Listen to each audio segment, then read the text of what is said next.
God blessed this family the day Trayvon was born. Honestly, Desmond and I sometimes look at each other and say, if only we had just one child. If only we just had him, our lives would be absolutely flawless. My mother, Vivian, projected those exact words through a crystal-clear microphone to a crowd of 300 elite guests. I stood in the shadows near the grand staircase of the rented Buckhead mansion, holding a glass of sparkling water, and watched the room erupt into polite applause. My own mother had just publicly erased my existence at my younger brother's engagement party, and she did it with a diamond-studded smile. I am Sela.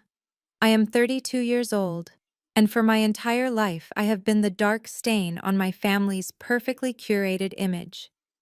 Before I continue this story, let me know where you are watching from in the comments below. Hit like and subscribe if you have ever had to stand quietly in the background while your family treated you like you were invisible.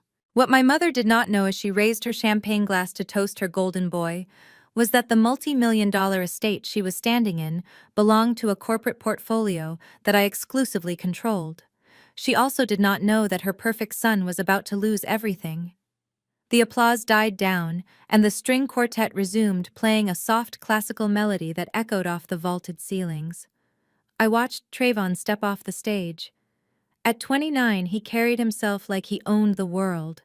He wore a custom-tailored suit that fit him perfectly, and he constantly adjusted his cuff to ensure everyone could see his watch. He called himself a venture capitalist and a cryptocurrency pioneer. My parents worshipped the ground he walked on. To them, he was the ultimate success story, a brilliant young black man, claiming his rightful place among the wealthy elite of Atlanta. To me, he was a parasite who had bled our parents dry for years. I stayed near the marble pillars, intending to remain unnoticed, but Trayvon spotted me. His fake smile vanished the second we made eye contact. He marched over, grabbing my arm tightly and pulling me further into the dimly lit hallway away from the main ballroom. "What are you doing standing out here where people can see you?" he hissed, his eyes scanning my outfit with undisguised disgust. "Could you really not find a decent dress to wear to my engagement party?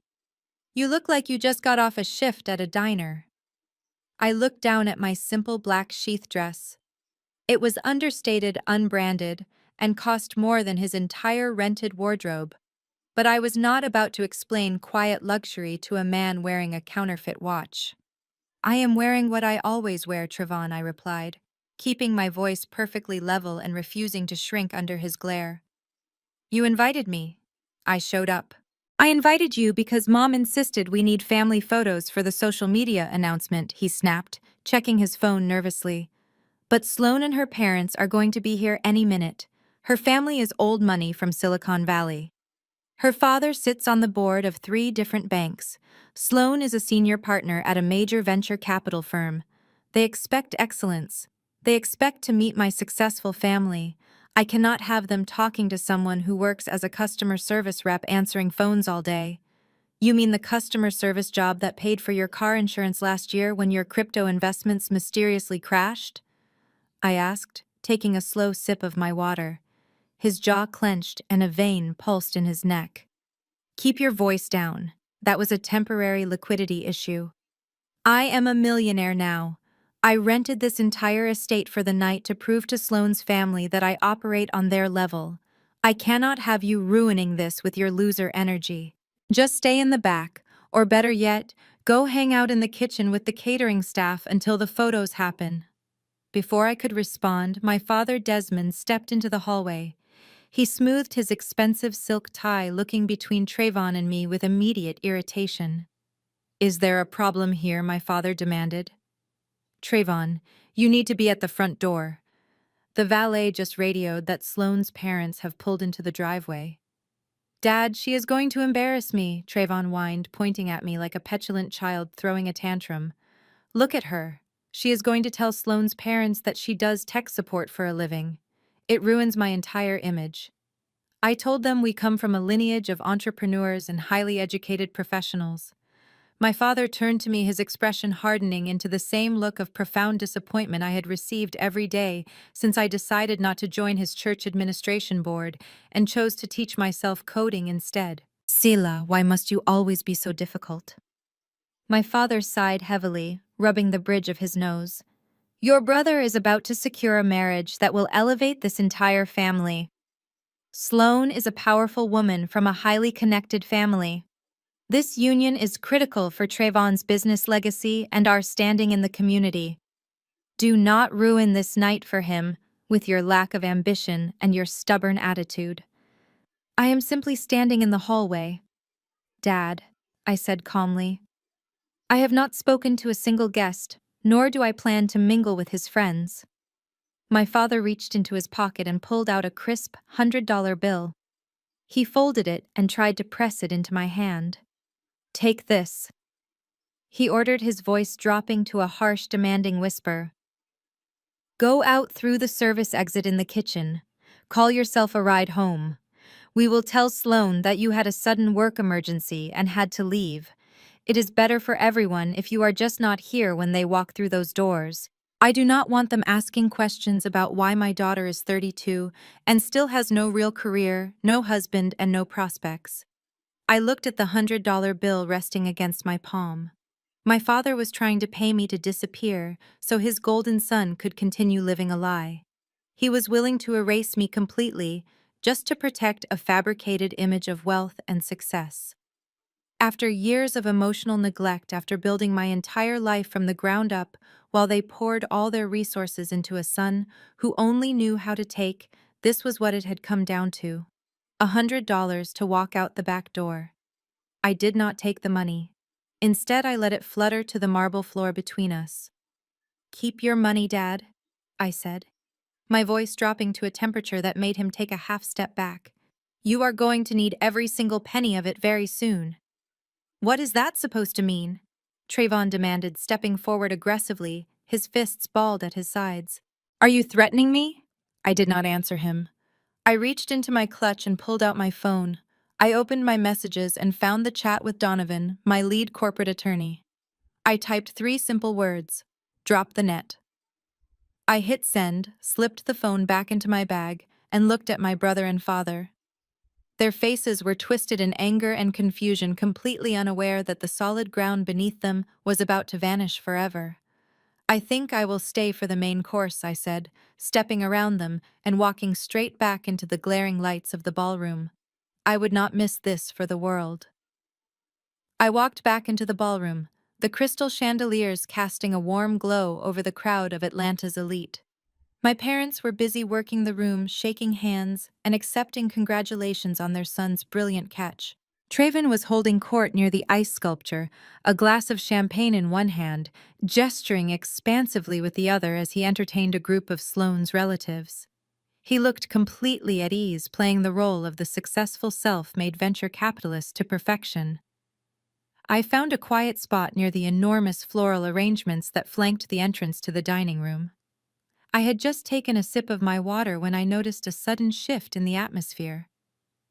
The catering manager, a sharp-featured woman with a tight bun, was making her way urgently through the crowd. Her eyes were fixed on Trayvon. She reached him, leaned in close, and whispered something in his ear. Trayvon's confident smile faltered. His face drained of color, and the hand holding his champagne glass trembled slightly. He excused himself abruptly, leaving Sloane's relatives looking confused, and hurried after the manager toward the hallway leading to the kitchen. I set my glass down, a cold sense of anticipation settling in my stomach. I knew exactly what was happening. I followed at a discreet distance, slipping through the heavy oak doors into the chaotic heat of the catering kitchen. Trayvon was cornered near the industrial refrigerators, his voice high and panicked. What do you mean it was declined? Run it again. It is a platinum card, for God's sake. There must be a glitch in your system. The catering manager's expression remained perfectly professional, but her tone was firm. Sir, we have run the card 3 times. It has been declined by your bank for insufficient funds. The final payment for tonight's catering and bar service is $25,000. We need another form of payment immediately, or we will be forced to suspend service. $25,000. Trayvon repeated the number as if it were a foreign language. Just give me a minute. Let me make a call. He pulled out his phone, his fingers flying across the screen. I watched him from the shadows, the satisfaction of the moment tempered by the knowledge of what was to come. I had anticipated this. Trevon's entire life was a house of cards, built on other people's money. It was only a matter of time before it collapsed. Before he could make his call, the kitchen doors swung open again. My parents rushed in, their faces tight with anxiety. They had clearly noticed Trayvon's abrupt departure and followed him, desperate to ensure nothing marred their perfect evening. "What is going on here?" my father demanded, his voice low and urgent. "Trayvon, why are you in the kitchen? Sloane's parents have just arrived." Trayvon looked up, his eyes wide with panic. "Dad, there is a problem with my card. The catering company is demanding $25,000 and my card is being declined. It is just a glitch, a temporary hold on my account because of some international transfers I was making earlier today." My mother gasped, clutching her pearls. "A glitch. Oh, Trevon, you have to fix this immediately. We cannot have Sloane's family thinking we cannot afford to pay for this party. They are important people. What will they think of us?"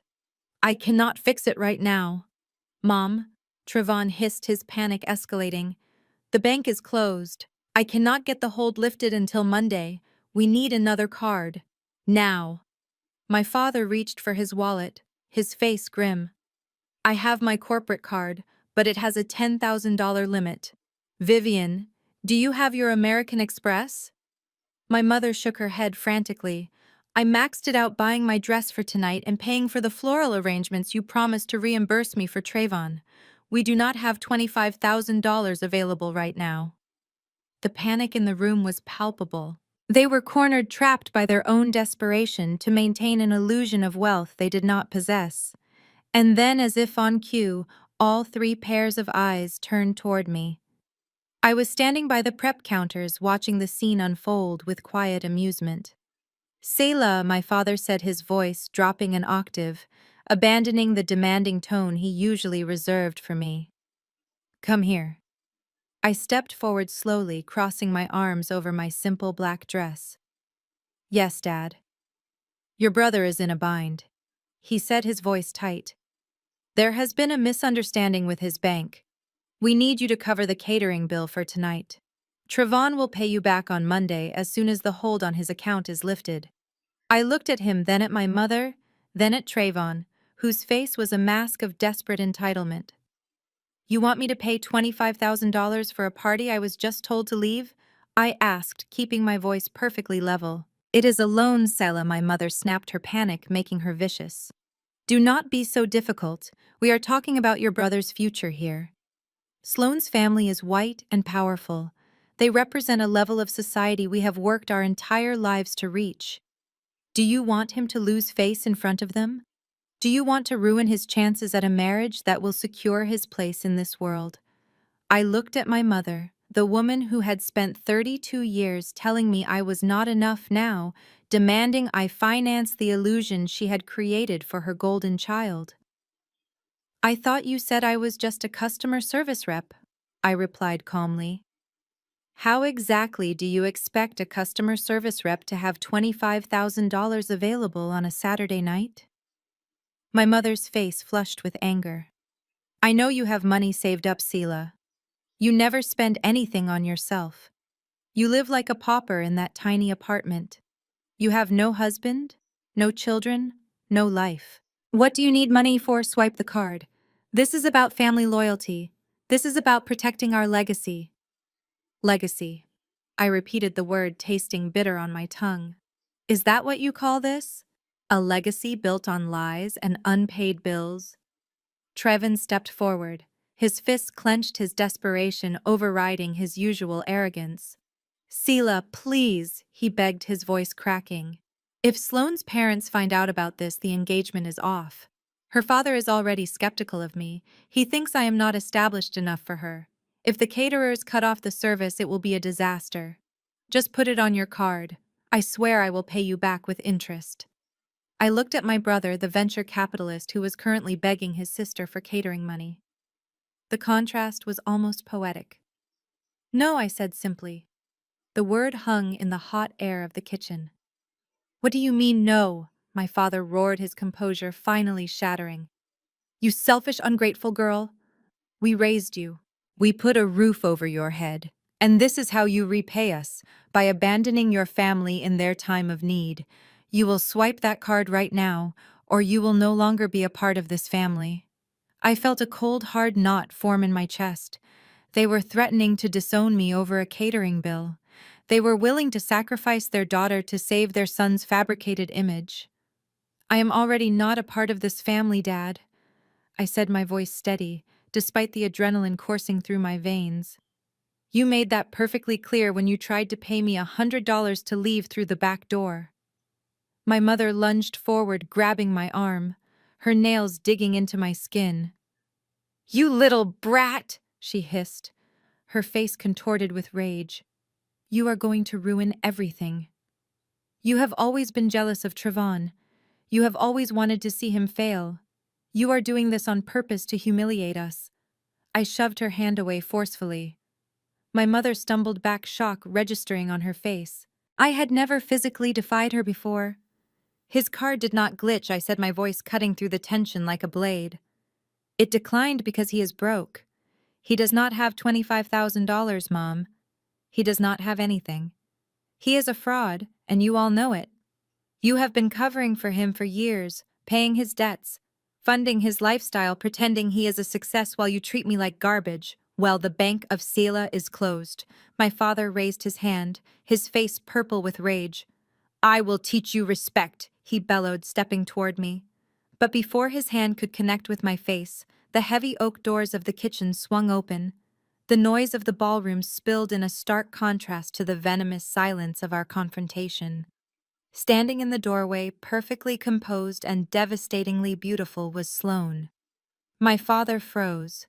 His hand remained suspended in the air. The heavy oak doors slowly swung shut behind Sloane, muffling the lively jazz music from the ballroom. The sudden silence in the catering kitchen was deafening. My mother instantly transformed. The vicious snarl on her face melted into a practiced, elegant smile. She smoothed the front of her designer gown and took a quick step forward, physically blocking me from Sloane's line of sight. Oh, Sloane, darling, she cooed, her voice dripping with artificial sweetness. What are you doing back here in the service area? You should be out there mingling with the guests. We were just dealing with a tiny logistical hiccup. Trayvon wiped a bead of sweat from his forehead. He rushed toward his fiancée, reaching out to gently grasp her shoulders. Baby, you should not be in here, he said, his voice laced with a panic he was desperately trying to hide. The kitchen is a mess, and the staff is just sorting out a minor billing error. Let us go back out there. Your parents are waiting for us to take the official engagement photos. Sloane did not move. She did not let Trayvon turn her around. She was a senior partner at one of the most ruthless venture capital firms in Silicon Valley. You do not reach that level by letting men steer you away from a room full of red flags. Her eyes swept over the scene. She took in my father's rigid posture and clenched fists. She noticed my mother's forced smile and the frantic energy radiating from her. She saw the sheer terror pouring off the man she was supposed to marry. Finally, her gaze landed on me. I stood perfectly still. I did not shrink back or look away. I met her eyes with the calm, steady gaze of someone who had absolutely nothing to lose. For a long moment, Sloane just stared at me, her brow furrowed slightly as if she was trying to solve a complex puzzle. She stepped around my mother, completely ignoring Vivian's nervous chatter. Trayvon tried to intervene again, stepping between us. Sloane, listen to me, he pleaded. My sister is just having one of her episodes. She is not well. We were just asking her to leave so she would not cause a scene and embarrass us in front of your family. She is just a customer service rep who struggles to make ends meet, and she gets very jealous of my success. Please do not pay any attention to her. It is just sad, really. Sloane held up a single manicured hand, silencing Trayvon instantly. She took another step closer to me, her eyes scanning my face, my posture, the unbranded but impeccably tailored black dress I was wearing. She looked at the way I held myself, not like a broken scapegoat, but like someone who owned the very ground we were standing on. The confusion in her expression slowly morphed into absolute realization. She let out a soft breath. "Wait." Sloane whispered, her voice barely carrying over the hum of the industrial refrigerators. "You are." "No way. Are you Sela, the founder of Aura?" The kitchen fell into a deathly silence. My father dropped his arm completely, his mouth falling open. Trayvon looked like he had just been struck by lightning, his entire fabricated world crumbling in real time. My mother, however, was too caught up in her own delusions to recognize the magnitude of what had just happened. She could not comprehend a reality where I was anything more than the family punching bag. Vivian let out a high-pitched mocking laugh. It echoed off the stainless steel counters, sounding harsh and desperate. "Oh, Sloane, sweetheart, you are completely mistaken," my mother said, waving her hand dismissively. "This is Sela." "Yes, but she is certainly not the founder of anything. She just answers phones at some tech call center. She barely makes enough to pay her rent. You must have her confused with someone important. Trayvon is the only CEO in this family. He is the mastermind. He is the one who built everything." Sloane did not even look at my mother. She kept her eyes locked on mine. A slow smile spread across her face. Not a warm smile, but the sharp, calculated smile of a predator who had just found exactly what she was hunting for. She recognized the dynamic immediately. She saw the abusive parents, the parasitic brother, and the brilliant woman they had all been trying to bury. When Sloane finally spoke, her voice was ice cold, and it sliced through my mother's arrogance like a scalpel. "Ma'am," Sloane said without looking away from me, "my venture capital firm has been chasing her for 8 months. We have sent dozens of investment proposals to her private office, and she has ignored every single one of them.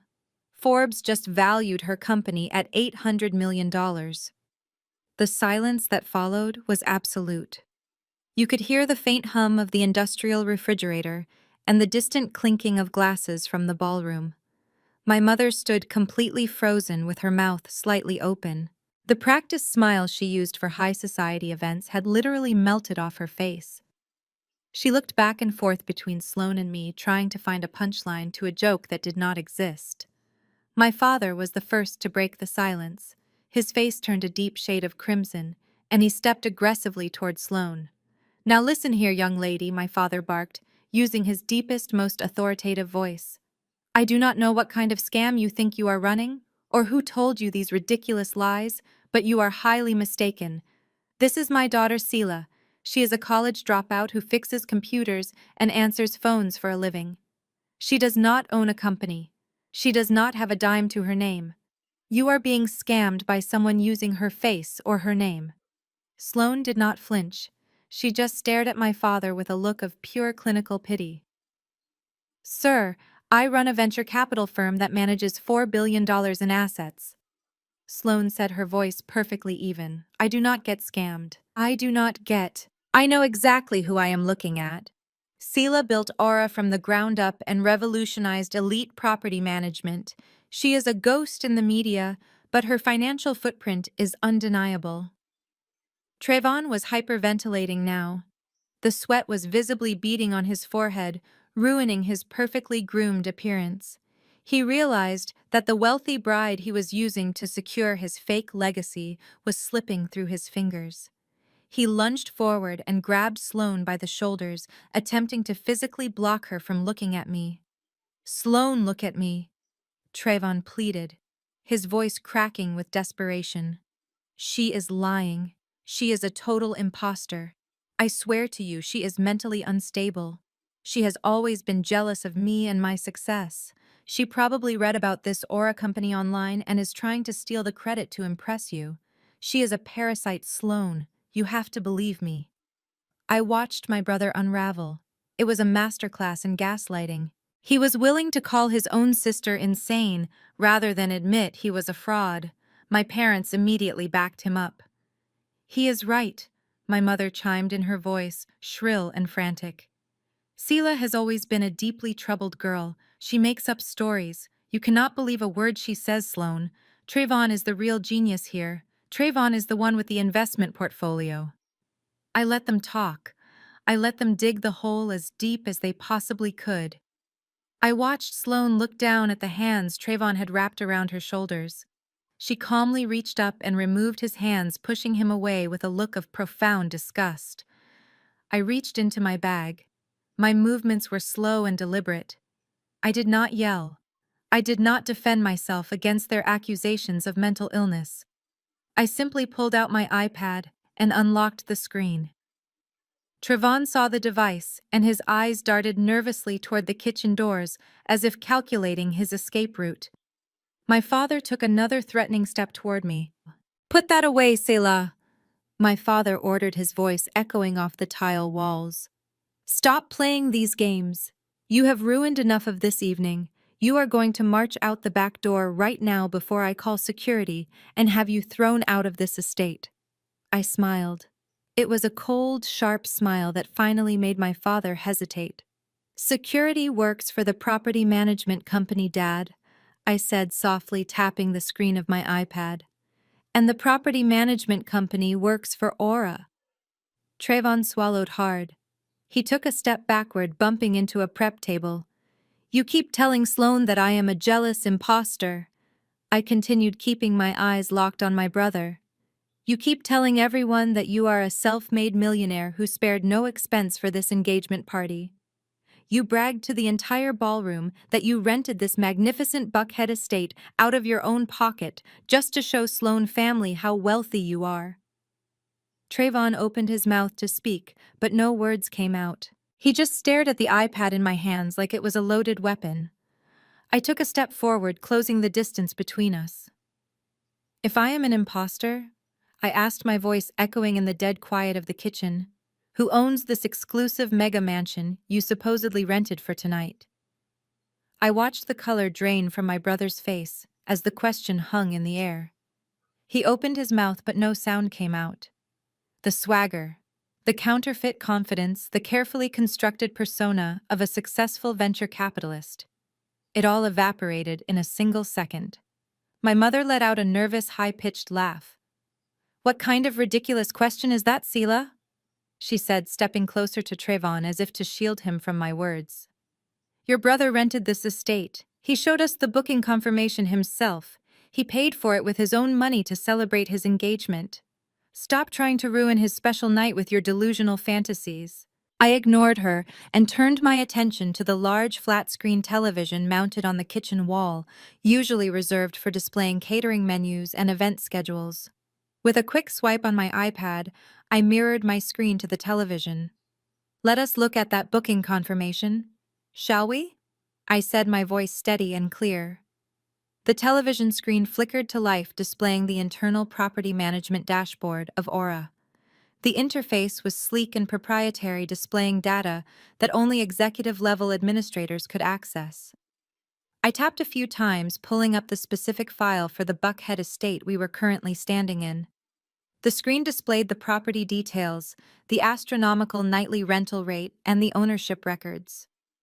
Right at the top, in bold letters, was the holding company name, a subsidiary wholly owned by Aura. "This estate is one of our flagship properties," I explained, gesturing to the screen. "It is reserved exclusively for our platinum tier clients. The nightly rate is $50,000. My father stared at the screen, his brow furrowed in confusion. "So what?" he grumbled. "Trayvon paid the $50,000. He is a successful man. He can afford it." I shook my head slowly, a cold smile touching my lips. "That is the interesting part, Dad. You see, I received an alert on my personal dashboard earlier today regarding a highly irregular booking for this exact property." I tapped the screen again, and the display shifted to show the booking log for the evening.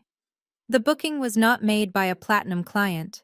I continued, my eyes locked on Trayvon, who was now sweating profusely. It was not made by a venture capitalist or a crypto millionaire. In fact, it was not paid for at all. I zoomed in on the booking details, projecting them large enough for everyone in the kitchen to read clearly. "The reservation was entered into our system at 2 in the morning. 3 days ago," I stated, reading the information off the screen. It was booked using the employee access code of a junior maintenance technician named Marcus, a technician who coincidentally used to play basketball with Trayvon in high school. My mother gasped, taking a step back. Trayvon, what is she talking about? I did not let him answer. I kept the pressure on delivering the facts with lethal precision. Trayvon did not rent this mansion, I said, turning to look directly at Sloane, whose face had gone dangerously still. He hacked a low-level employee account to bypass the payment gateway and book the estate for free. He falsified the guest registry and generated a fake confirmation email to show our parents. The catering manager, who had been watching this entire exchange with wide eyes, let out a small noise of shock. And as for the catering bill, I continued addressing the manager directly. The credit card he gave you?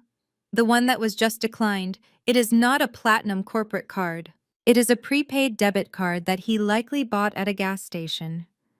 It declined because it only ever had $50 loaded onto it. The silence in the kitchen was heavier now, suffocating in its intensity. The illusion had not just cracked, it had shattered into a million irreparable pieces. Trayvon let out a strangled sound. "It is a lie," he shouted, pointing a trembling finger at the screen. "She hacked that system. She is framing me." "Sloane, you have to believe me. She is a psychopath. She has been planning this to destroy me." Sloane did not look at him. She did not flinch. She simply stared at the television screen, processing the information with the cold analytical mind that had made her a senior partner at a major venture capital firm. She was looking at hard data, at undeniable proof of fraud. "You lied to me," Sloane said, her voice dangerously quiet. "Baby." "No," Trayvon pleaded, reaching for her again. His desperation was pathetic. "It is just a misunderstanding. I can explain everything. I just wanted to give you the perfect night. I just wanted to show your family that I could provide for you." "You provided nothing," Sloane cut him off, her words slicing through his excuses like a razor. "You faked a booking. You stole an employee's access code. You handed a catering manager a fraudulent credit card. You are not a venture capitalist, Trayvon. You are a con artist." My mother let out a wail, throwing her hands over her face. "No, no, this cannot be happening." "Trayvon, tell her it is not true. Tell her you have the money." "He does not have the money, Mom," I said, my voice rising slightly to cut over her hysterics. "He never had the money. Every designer suit, every expensive dinner, every flashy vacation he has taken in the past 3 years has been funded by lies, credit card debt, and whatever he could scam out of you and Dad." "Shut up!" Trayvon screamed, his face contorted with a rage I had never seen before. "Shut your mouth right now, Selah. You have ruined everything. Ruined. I am going to kill you." He lunged forward, his hands outstretched, aiming straight for my throat. I did not move. I did not blink. But before Trayvon could reach me, my father moved. Desmond did not step in to restrain his out-of-control son. He did not step in to protect his daughter. Instead, he stepped past Trayvon, his own face twisted with a fury that matched his golden boy's. "How dare you humiliate your brother like this?" my father roared, raising his hand high into the air, preparing to strike me down. "You ungrateful, vindictive little—" My father's hand descended with terrifying speed. But I was faster. I caught his wrist inches from my face, my grip locking around his skin like a vice. Years of suppressing my anger, of shrinking to make them comfortable, vanished in that single physical point of contact. I looked directly into my father's eyes, and for the first time in his life, he saw someone who was not afraid of him. "You want to hit me to protect him?" I asked, my voice deadly quiet but carrying enough venom to make my father freeze. "You are going to strike your daughter in front of 50 catering staff and a Silicon Valley executive to defend a man who has been lying to you since the day he learned how to speak."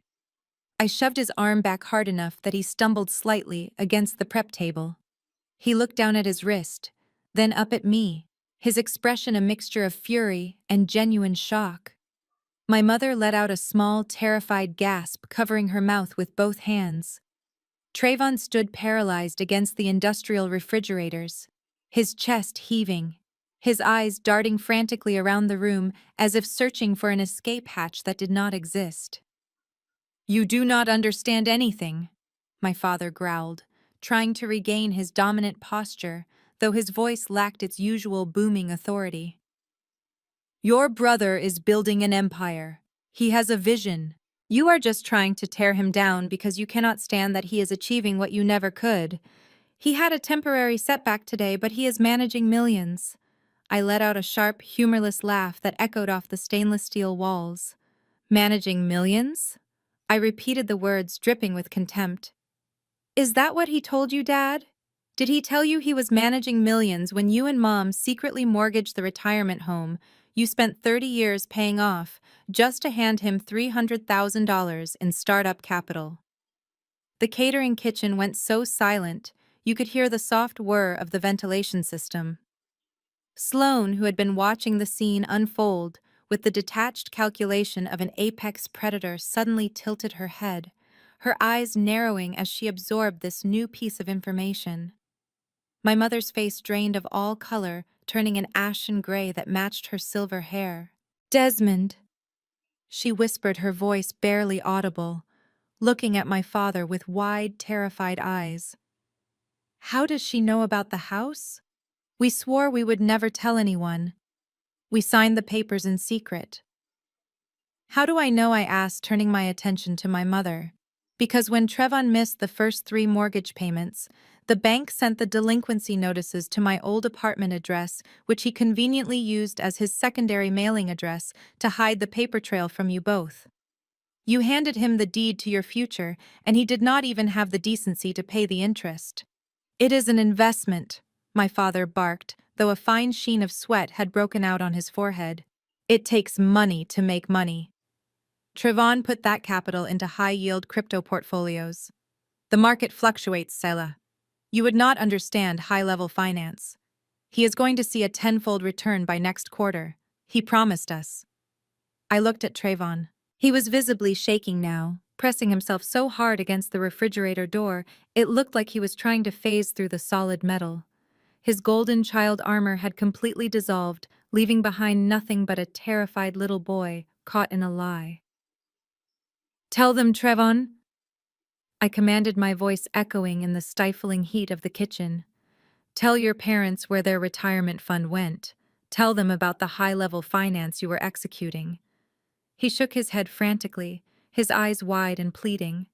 "Selah, please do not do this. Please, I will do anything. I will pay them back. Just stop talking."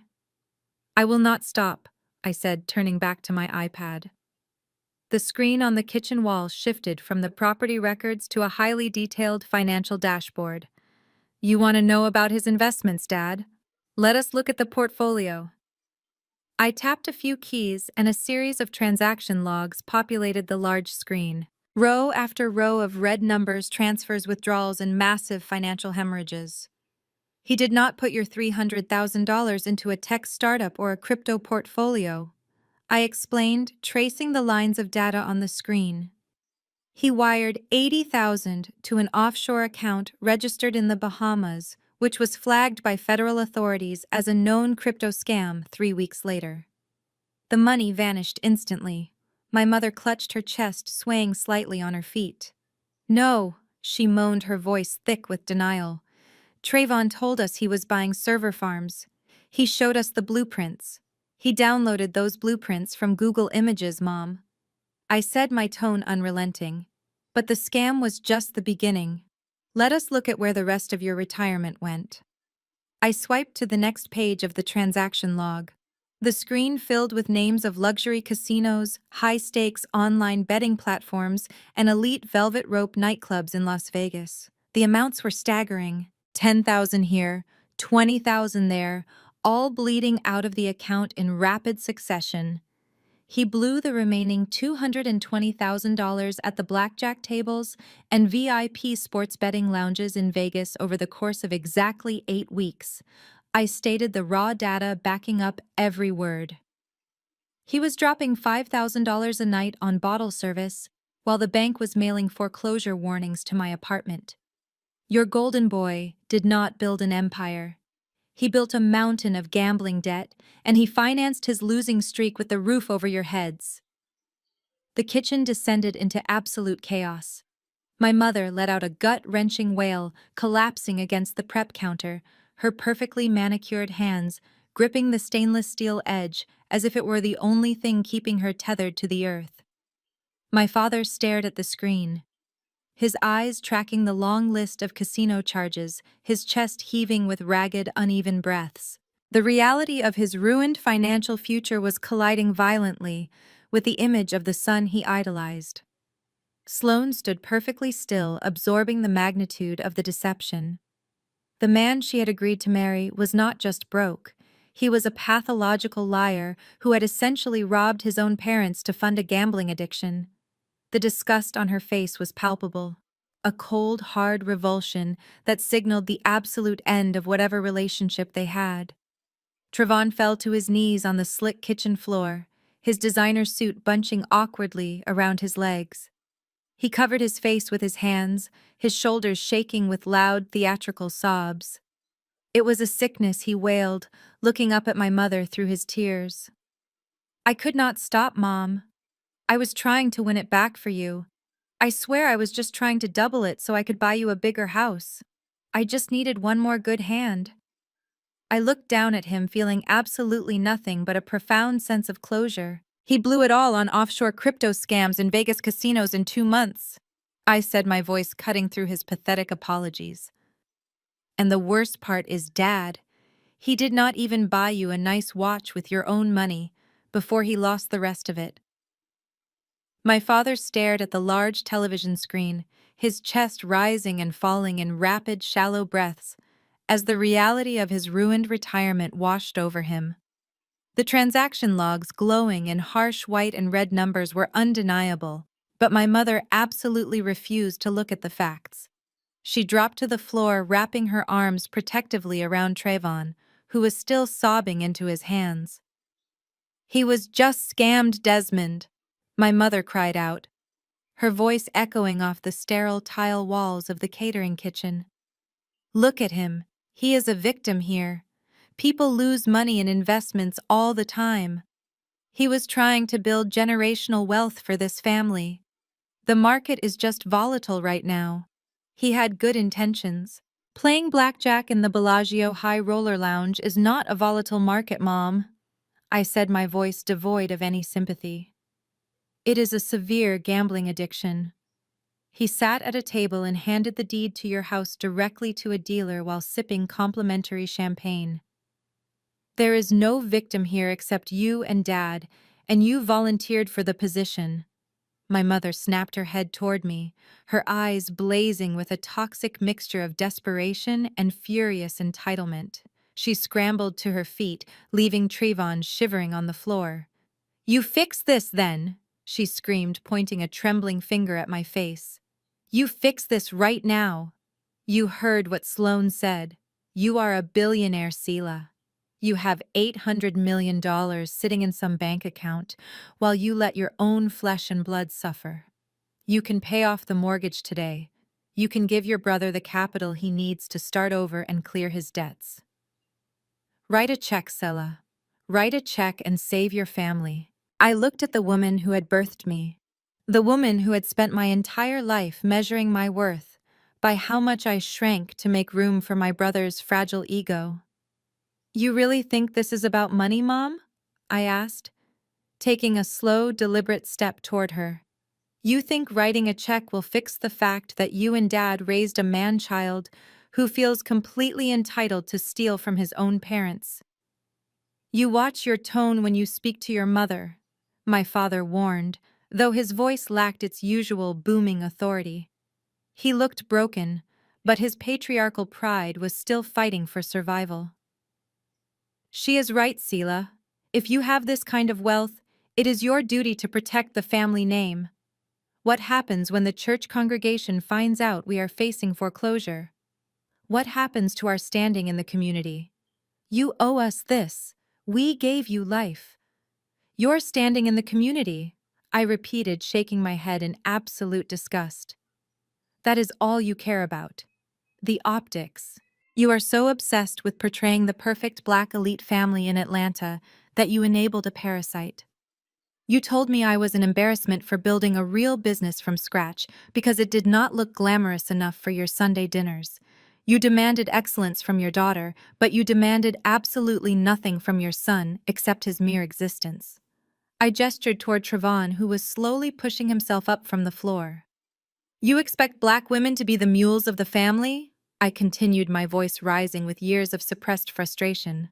You expect me to carry the heavy load, to suffer in silence, and to pull out my wallet the second your golden boy makes a mistake? You watched him mock my clothes tonight.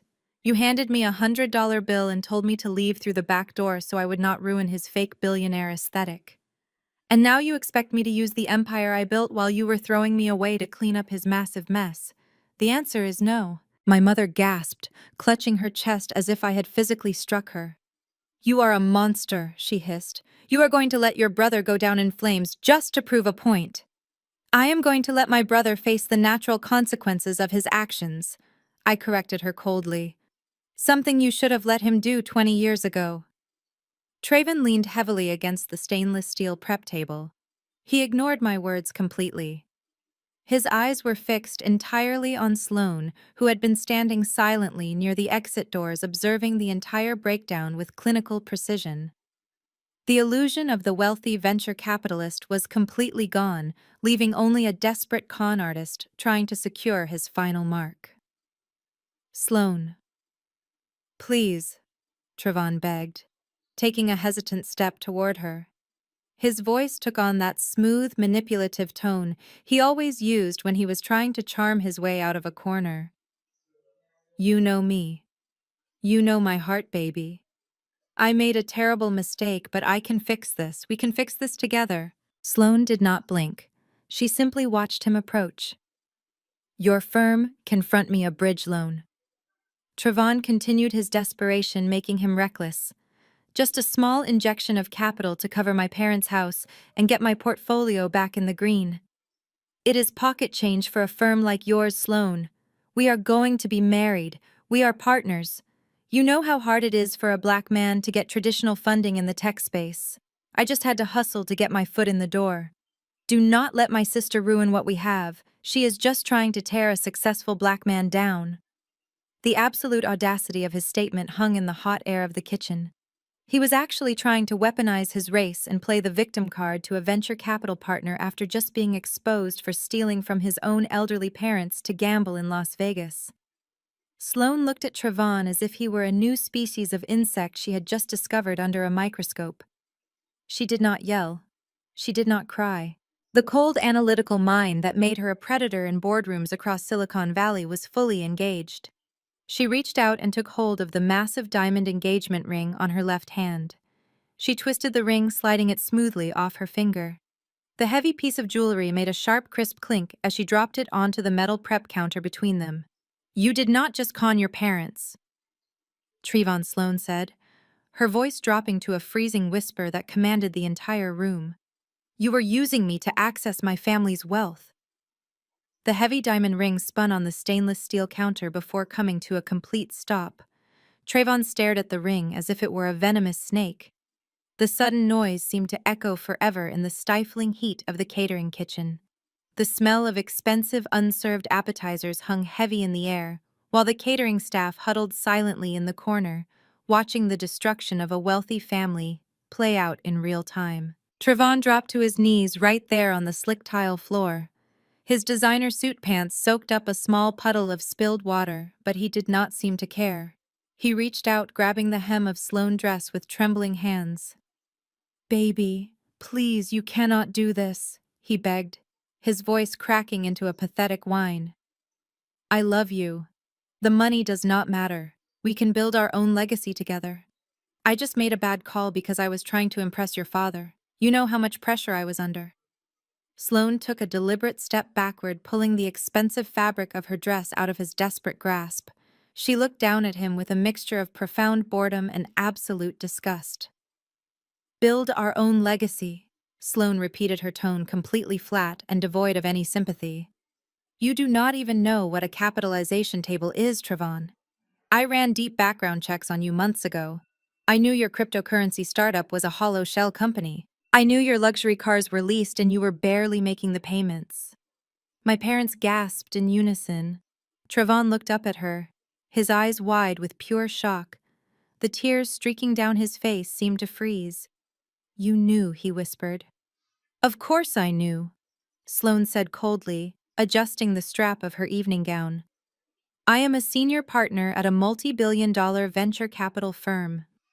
We investigate every single asset and liability. I tolerated your pathetic financial posturing because you promised me unparalleled access to the Atlanta Black elite. You sold me a grand narrative of a powerful, influential family that controlled local politics and commercial real estate. My firm desperately needed a demographic bridge in the southern market. You were supposed to be the shiny, well-connected figurehead while I handled the actual capital and strategy. Sloane crossed her arms, looking around the kitchen at my horrified parents and then pointing directly at the television screen that was still displaying his massive casino debts. But this, she continued, her voice dropping to a freezing whisper, this is just pathetic. You are not a figurehead. You are a massive liability. Stealing from your own elderly parents to play blackjack in Las Vegas is not just terrible business. It is a severe character flaw that makes you entirely useless to me and my firm. My mother could not take the humiliation anymore. She rushed forward, trying to grab Sloane by the arm. Now listen here. You cannot just walk into this estate and break my son's heart, she yelled, her voice trembling with misplaced maternal rage. He loves you and we are a good family.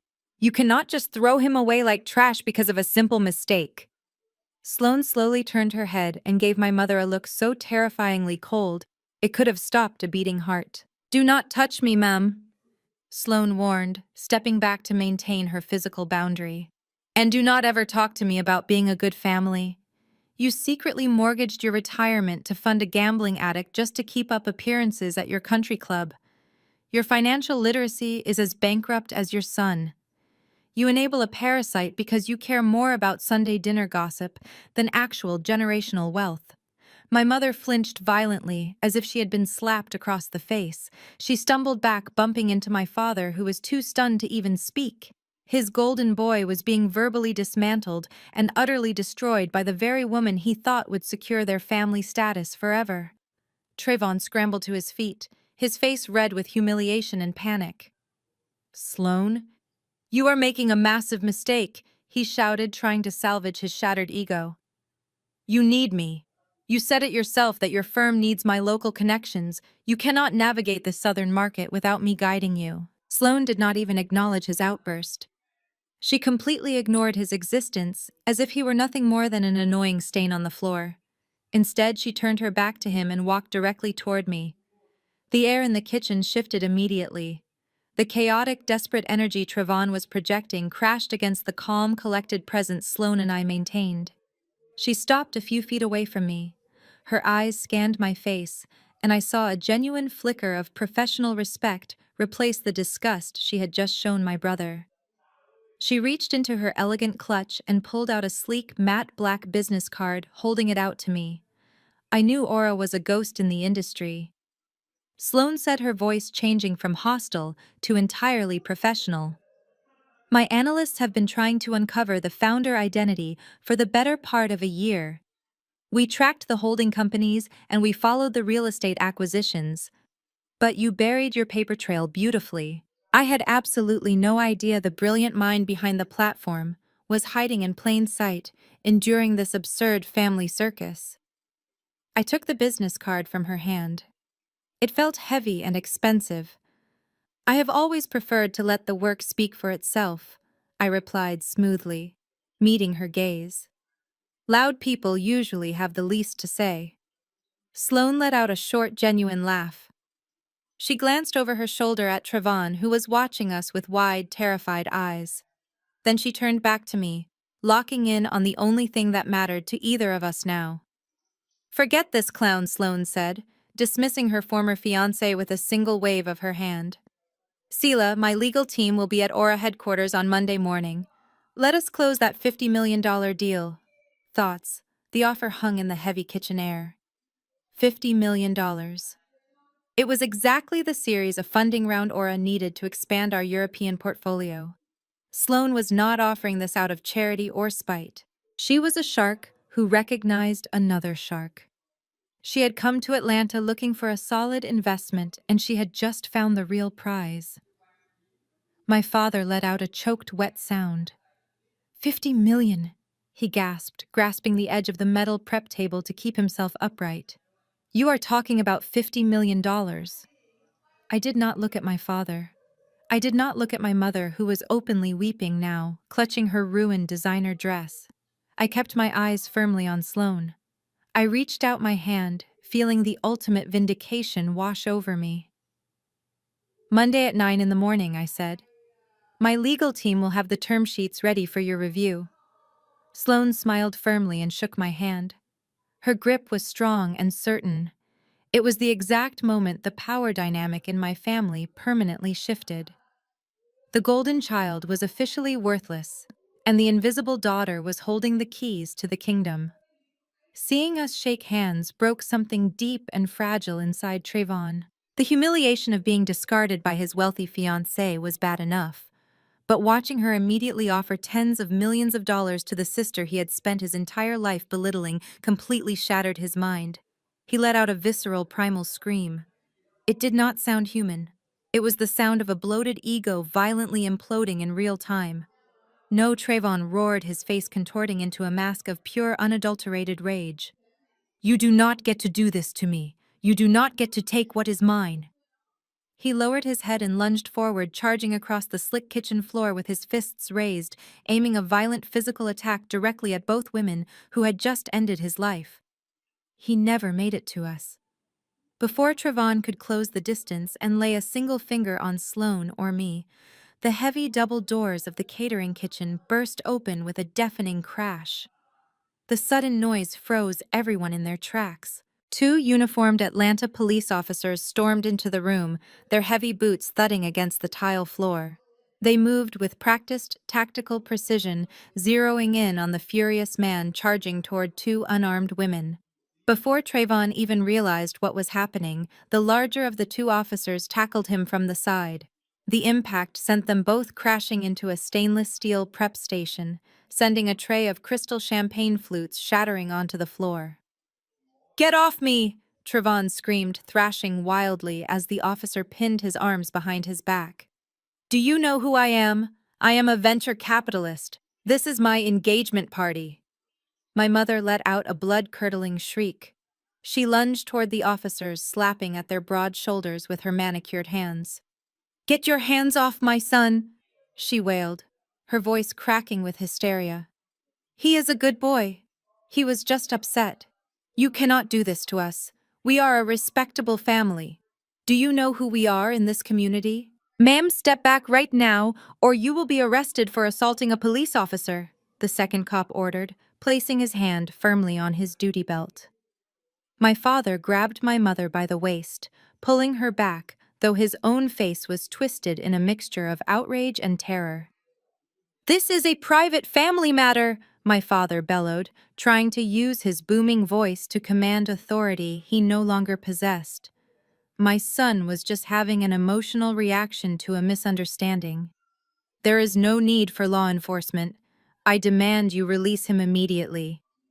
This is no longer a family matter, Desmond. A smooth baritone voice echoed from the doorway. I looked past the struggling officers and saw Donovan stepping into the kitchen.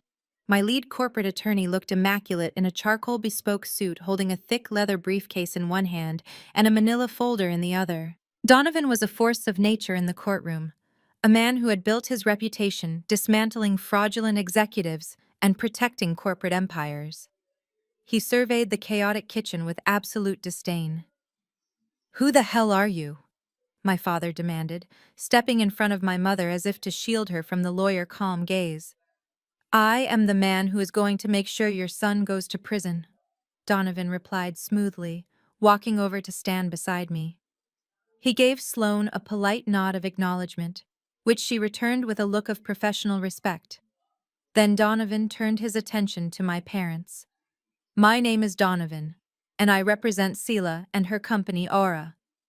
Your son is currently being detained because he is an active threat, but that is the least of his legal problems tonight. My mother began to sob uncontrollably, leaning heavily against my father. Sela, tell them to stop, she pleaded, looking at me with wild, desperate eyes. Tell your lawyer to call off these police officers. He is your brother. We can handle this at home. We will pay for the catering. We will cancel the party. Just do not let them take my baby away in handcuffs. Think of what the church members will say. Think of the gossip. I looked at my mother, feeling a profound sense of emptiness. You are still worrying about church gossip, Mom? I asked, my voice devoid of any emotion. Your son just tried to physically attack me and the woman he was scamming, and your biggest concern is what the neighbors will whisper about at Sunday service. You enabled a monster, and now the monster is facing reality. Trevon was still struggling against the officer, his face pressed hard against the cold metal of the prep table. Sela, you vindictive psychopath! He spat, his words slurred from having his cheek smashed against the steel. You planned all of this. You called the cops to ruin my life because you are a miserable, lonely failure. Donovan stepped forward, opening the manila folder he had brought with him. He pulled out a stack of legally stamped documents, holding them up so my father could clearly see the official seals.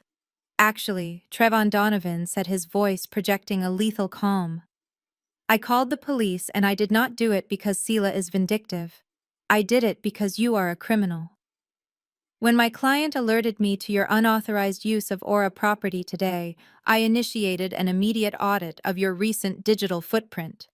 My father swallowed hard, his eyes darting between Donovan and the police officers. An audit? He repeated weakly. What does that mean?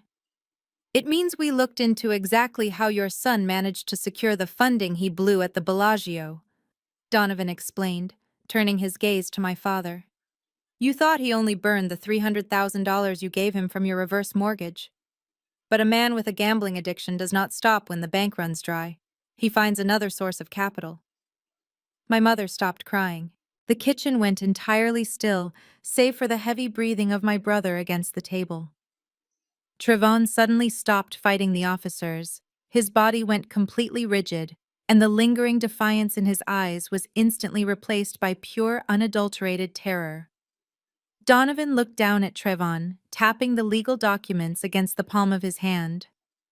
Trevon, we have a warrant for your arrest, Donovan said, his voice carrying the finality of a judge passing a sentence, and it is not just for hacking Aura's system. My father stepped forward, his voice trembling as he looked from the police officers to my lawyer. What else did he do? Desmond asked, his eyes pleading for it to be a minor infraction. Donovan did not answer him directly. Instead, he turned to me and gave a brief nod, signaling that it was time to deliver the final blow. I walked over to the prep table where Sloane had dropped the engagement ring. I picked it up, holding the massive diamond under the harsh kitchen lights. It was a beautiful piece of jewelry, but the story behind it was entirely rotten. I looked down at my brother, who was still pinned against the stainless steel counter by the police officer. You ran out of Mom and Dad retirement money weeks ago. Trevon, I said, pacing slowly in front of him. The offshore scams and the Vegas casinos bled you dry long before you ever set foot in that jewelry store to buy this ring. But a man who desperately needs to impress a Silicon Valley executive cannot just admit he is broke. He has to keep up the facade. So you went looking for a new cash cow.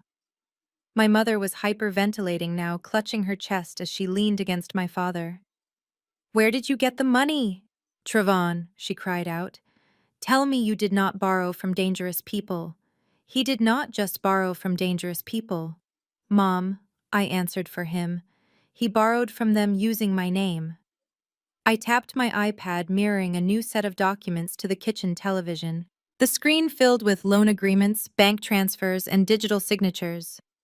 Last month, Trevon dug through old tax documents in your home office and stole my social security number.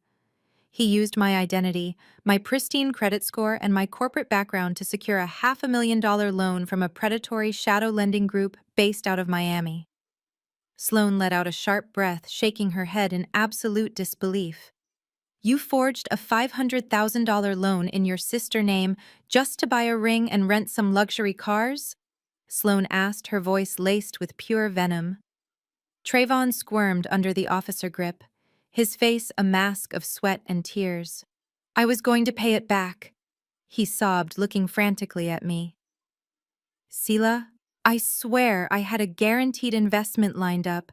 I just needed bridge capital to hold me over until the wedding. Once I had access to Sloan family funds, I was going to clear the debt, and you never would have even known about it. You were going to use your white wife family money to secretly pay off a loan you fraudulently took out in your black sister name, I summarized, letting the sheer absurdity of his master plan echo through the room. You really thought you were a genius, did you not? You thought you could just shuffle millions of dollars around like Monopoly money and no one would ever catch on. Sloane stepped forward, her eyes burning with a cold fury. Do you have any idea what would have happened to my firm if we had gotten married, Trayvon? She asked, her voice shaking with rage. My venture capital fund operates under strict federal oversight. If my husband was caught laundering shadow money and committing identity theft, the SEC would have frozen my accounts. My partners would have forced me out. You would not have just ruined your sister, you would have destroyed my entire career to cover your gambling debts. I did not mean to, Trayvon sobbed, his knees buckling slightly as the officer held him up. I was just trying to level the playing field. Dad always said a black man has to fake it until he makes it in this world. I was just trying to survive. My father seized on that pathetic excuse, nodding eagerly. He is right, Selah, my father pleaded, taking a step toward me. The system is rigged against young black men trying to break into venture capital. He had to cut some corners to get a seat at the table. You made it because you got lucky with some tech app, but Trayvon had to fight for his image. You have to understand the pressure he was under to represent this family. I stared at my father, completely disgusted by his willingness to justify a felony. Dad, I said, my voice dropping to a deadly calm. He did not cut corners to break into venture capital. He stole $500,000 to buy a diamond ring and rent sports cars. He committed identity theft. He committed wire fraud. He forged my signature on federal lending documents. He put my life and Sloan life in jeopardy so he could play pretend on internet platforms. And now you want me to commit a crime by lying to federal investigators just to save a man who would gladly let a shadow lender come after me over his unpaid debts. You are being dramatic, my father argued desperately, his voice cracking. It is just money, Selah. We are family. Black families have to protect each other from the system. You protect him. I corrected, my tone absolute and unforgiving. You always have. You let him steal your retirement house, and now you want him to steal my name. You use the struggle of black men as an excuse for his laziness and deceit. My success was not luck, Dad. It was 10 years of coding in a dark room while you were buying him tailored suits. My mother threw herself onto the floor, grabbing at my ankles. Her designer dress was ruined. Her hair was a mess, but she did not care. She only cared about her golden boy. Please, Selah! She wailed, tears streaming down her face. I will do anything.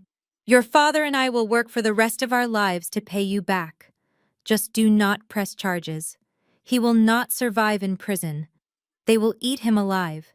You have to save him. I looked down at my mother, pulling my leg free from her desperate grasp. I am not saving him, Mom, I said firmly. I am holding him accountable. Something you and Dad failed to do for 29 years. You raised a boy who thinks the rules do not apply to him because you never made him face a single consequence. He built his entire life on the backs of the women in this family, and tonight the ride officially stops. I turned my attention back to Trayvon, who was now weeping loudly as the officers pulled him up from the counter and securely fastened the metal handcuffs around his wrists. The clicking of the metal locking into place was the most satisfying sound I had ever heard. Identity theft and felony wire fraud. I said, tossing the engagement ring onto the floor right next to his wet shoes. Congratulations, little brother. You will be wearing an orange jumpsuit instead of a tuxedo. The metallic click of the handcuffs snapping shut around Trayvon's wrists sounded like a gunshot in the catering kitchen. The larger police officer yanked my brother to his feet, rough and unyielding. Trayvon let out a high-pitched whimper, his knees buckling under his own weight. He looked absolutely pathetic, a grown man stripped of his counterfeit designer armor, weeping openly as the officer began reciting his Miranda rights. "Dad, do something!" Trayvon wailed, twisting his neck to look at our father. "Call a lawyer, Dad. Please do not let them take me." My father took a half-step forward, his hands raised in a futile gesture of authority, but he stopped abruptly when the second officer placed a firm hand on his utility belt. Desmond was a man who ruled his household and his church congregation with an iron fist, but in the face of federal wire fraud and identity theft, he was completely powerless. He stood frozen, watching his ultimate legacy crumble into a criminal record. But my mother was not frozen. The sight of her golden boy in handcuffs completely shattered whatever fragile grip she still had on reality. Vivian let out a visceral, agonizing scream that tore through her throat. She threw herself forward, crawling across the wet, slick tile floor, completely ignoring the shards of broken champagne glasses that scraped against her bare knees. Her expensive designer gown soaked up the dirty water, and her meticulously styled hair fell in wild strands around her face. The elegant Atlanta socialite was gone, leaving behind a frantic, desperate woman willing to sacrifice anything to protect her favorite child. She reached me and wrapped her arms tightly around my ankles, burying her tear-streaked face against my legs. "Selah, please," she sobbed, her voice hoarse and raw. "I am begging you on my hands and knees. Please do not do this to him. Tell your lawyer to drop the charges right now. Tell the police it was a misunderstanding. You can fix this, Selah. You can make it go away." I looked down at the woman who had birthed me, feeling a profound, hollow emptiness where a daughter love was supposed to be. She was not crying for the pain her son had caused me. She was not crying because he had stolen my identity or put my freedom at risk. She was only crying because her prized possession was finally facing a consequence. "You want me to lie to federal investigators, Mom?" I asked, my voice chillingly calm as I looked down at her. "You want me to commit perjury and say that I authorized a $500,000 loan from a shadow lending group so your son could buy a diamond ring for a woman he was actively scamming?" "You have billions of dollars, Selah," my mother wailed, her fingers digging painfully into my skin. "Sloan just said your company is worth $800 million. $500,000 is absolutely nothing to you. It is pocket change. You can pay the loan off tomorrow and write it off as a business expense. Nobody has to know. We can keep this entirely in the family." I let out a short, bitter laugh. "Keep it in the family," I repeated, shaking my head. "Like how you kept it in the family when you and Dad mortgaged your retirement home to give him $300,000. Like how you kept it in the family when you told all your country club friends that I was a depressed college dropout answering phones while he was a self-made millionaire. You do not care about the family, Mom. You only care about him. He is your brother." My mother screamed, her desperation turning into a toxic, vicious demand. "He is a black man in America, Selah. You know what the criminal justice system does to our men. They will destroy him in prison. They will take away his future. You have the power to save him from that. You have the resources to protect him. You are his sister. You owe him protection." "He did not think about the system when he stole my social security number," I replied, my voice dropping to a dangerous whisper. "He did not care about my future when he forged my name on federal lending documents. If Sloan Firm had audited that loan before today, the authorities would have come knocking on my door. I would have been the one facing federal charges for fraud. Did he protect me, Mom? Did he care if a black woman went to prison for his gambling debts?" My mother squeezed her eyes shut, shaking her head violently as if refusing to hear the logic of my words. She tightened her grip on my ankles, her tears soaking through the fabric of my dress. "It is different," she sobbed blindly. You are strong, Sela. You have always been so tough and resilient. You can handle the hardship. But Trevon is fragile. He needs us. He is the only one who can carry on the family name. He is the only lifeblood of this family. If you let them take him away, you are destroying everything your father and I worked for. He is our only hope. The catering staff watched in stunned silence.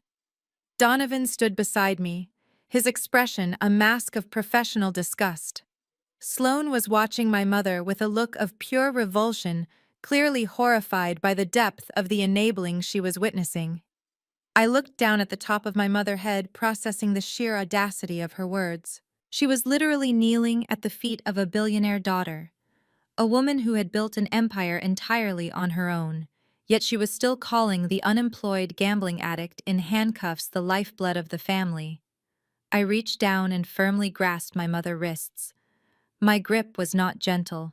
I pried her fingers off my ankles one by one, stepping back so she was forced to look up at my face. I looked down at her, preparing to throw the exact words she had used to open this disastrous evening right back into her face. My mother tightened her grip around my legs, her tears staining the fabric of my dress. She looked up at me, her face twisted in a mask of absolute desperation.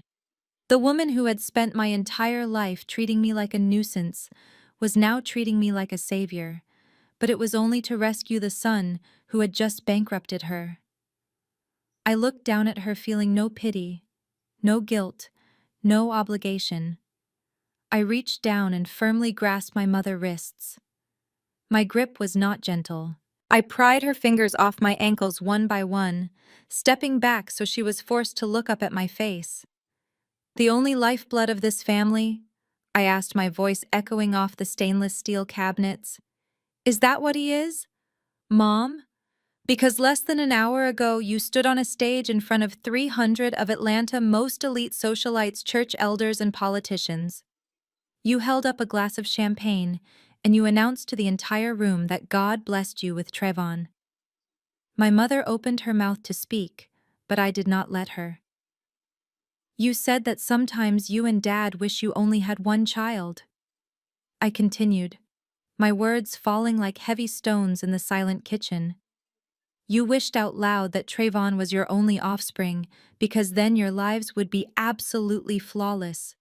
You publicly erased my existence while standing in a mansion that I own to elevate a son who was actively stealing from you. Sela, please." My mother wept, her hands reaching out for me again but falling short. "I was just talking. It was just a speech for Sloan family. You know I did not mean it. You know I love you. I know you love the idea of wealth," I corrected her, stepping further out of her reach. "I know you love the country club status and the front row pew at church, but you never loved me. If you loved me, you would have been horrified that your son stole my social security number to commit federal fraud. Instead, you are begging me to cover it up so he does not have to face the consequences." "Congratulations, Mom," I said, my tone dropping to a freezing whisper. "Your prayer was answered. As of tonight, you only have one child. You only have him." My mother let out another gut-wrenching wail, collapsing completely onto the wet floor. She covered her face, sobbing loudly as the reality of my words set in. I was done. The bank of Sela was closed, and the daughter she had treated like a scapegoat was officially gone.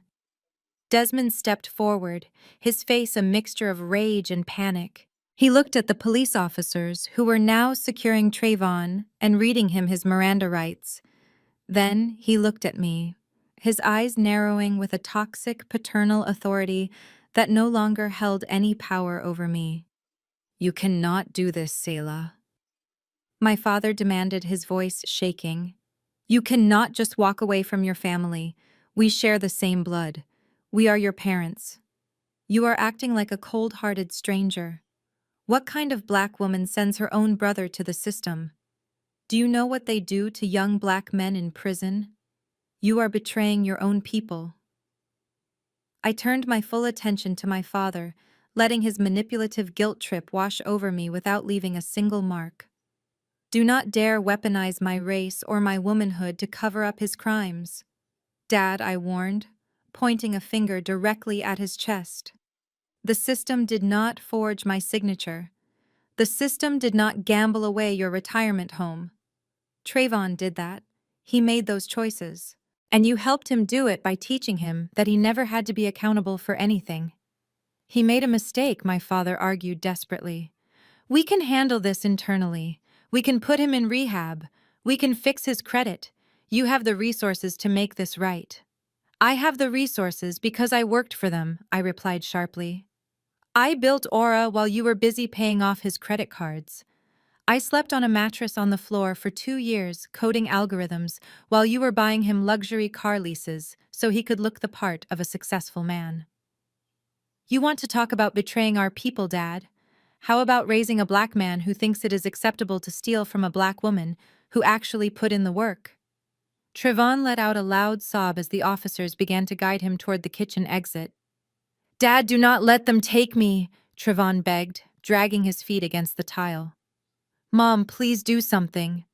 The officers ignored his pleading, pushing open the heavy double doors. The sudden influx of noise from the hallway signaled that the party outside had shifted from a celebration to a chaotic spectacle.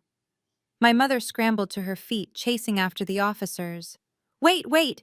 You cannot take him through the main ballroom. She panicked, wiping her ruined makeup. The guests are still out there. The mayor is out there. Please take him through the loading dock. Do not let everyone see him in handcuffs. Even now, as her son was being arrested for multiple felonies, her primary concern was the optics. She was more terrified of the gossip than she was of the reality of her son's actions. One of the officers looked at my mother with a mixture of pity and annoyance. Mom, the loading dock is blocked by catering trucks. We are taking him out through the front entrance. Step aside. No, my mother shrieked, blocking the doorway.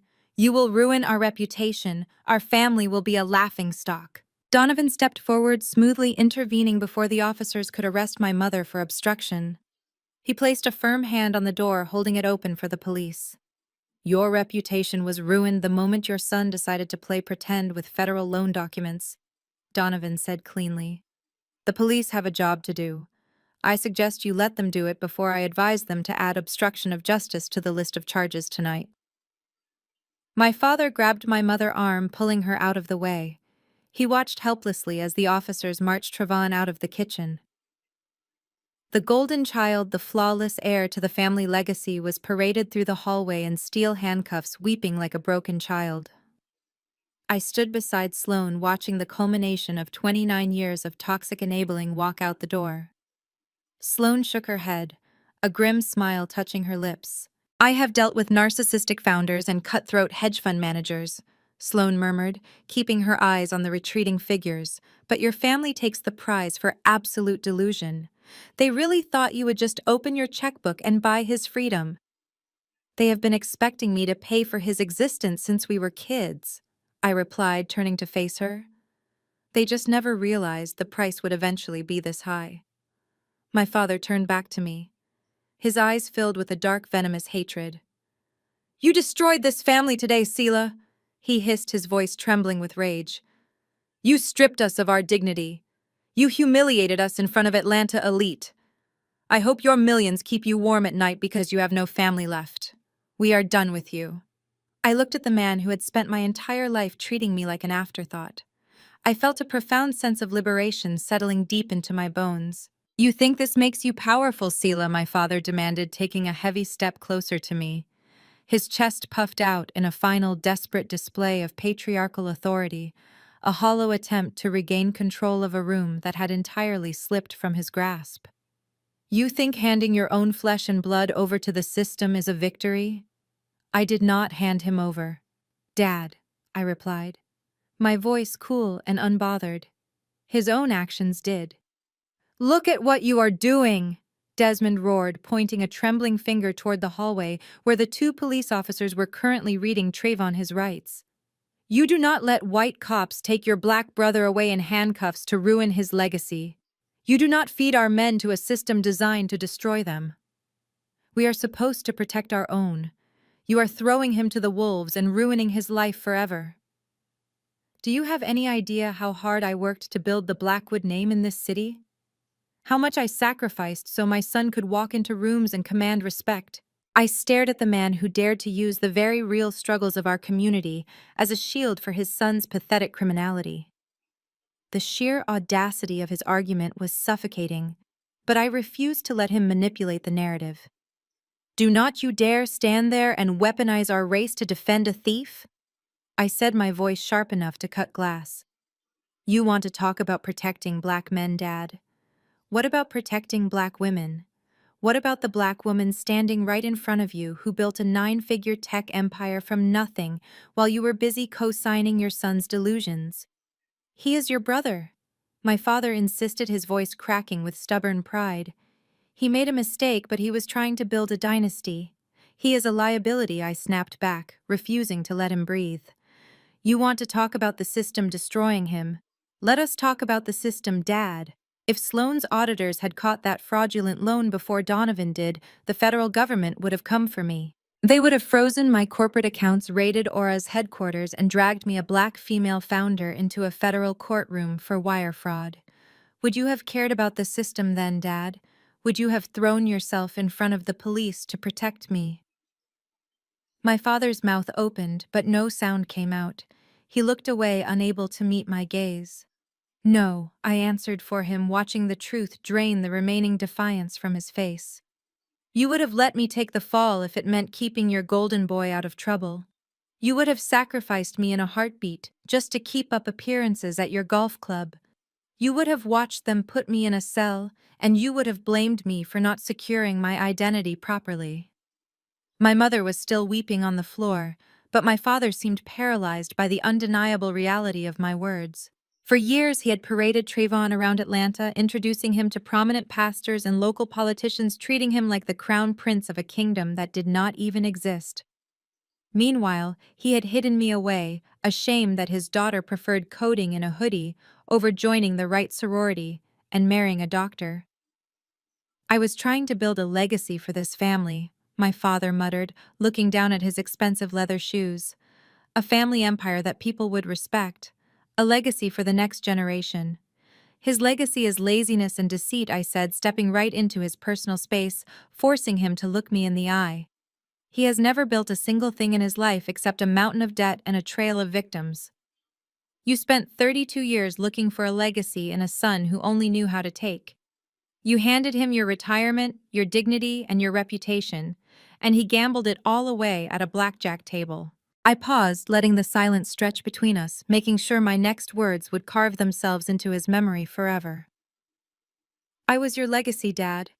I whispered, the absolute certainty of my words striking him like a physical blow. I was the one who actually had the brilliance, the drive, and the resilience to build the empire you always dreamed of.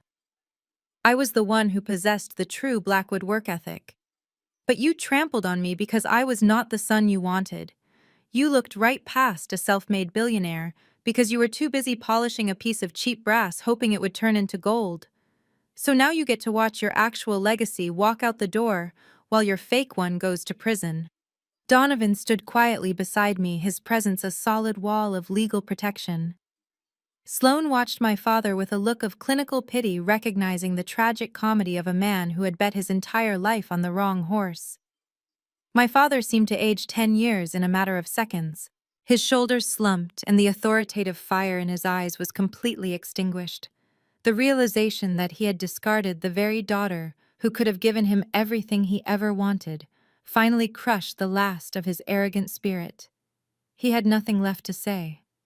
But the universe was not quite done delivering the consequences of their actions.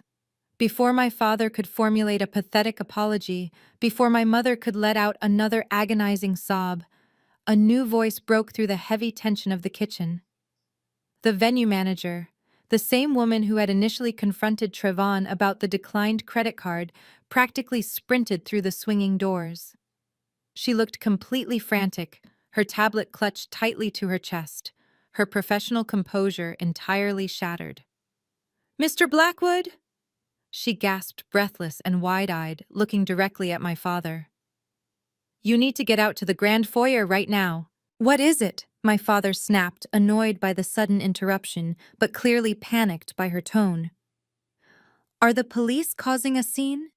Are they clearing the room? It is worse, the manager said, shaking her head frantically. When the officers brought your son through the grand foyer, the string quartet stopped playing. The entire party stopped. Everyone saw him in handcuffs. We know that my mother wailed from the floor, hiding her face in her hands.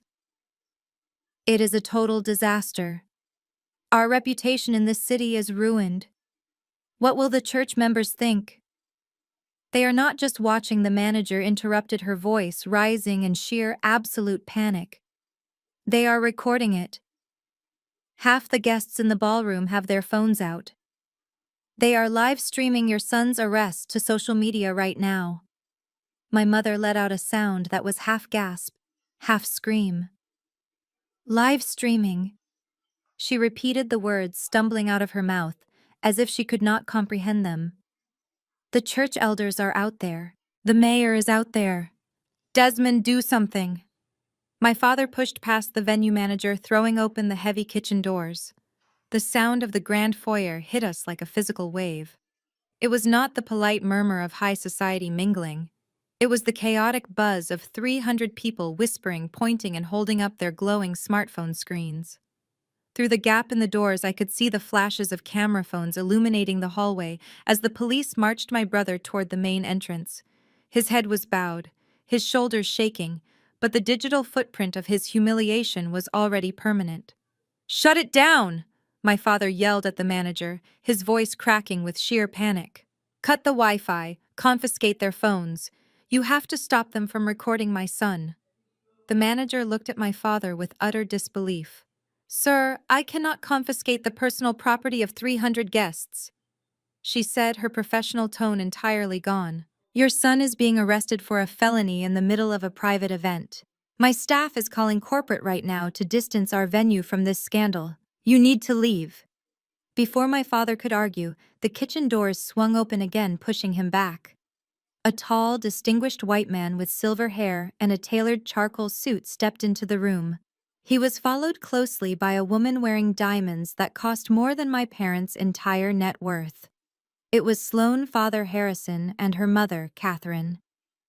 They moved with the quiet, terrifying authority of old Silicon Valley money. Harrison did not look frantic.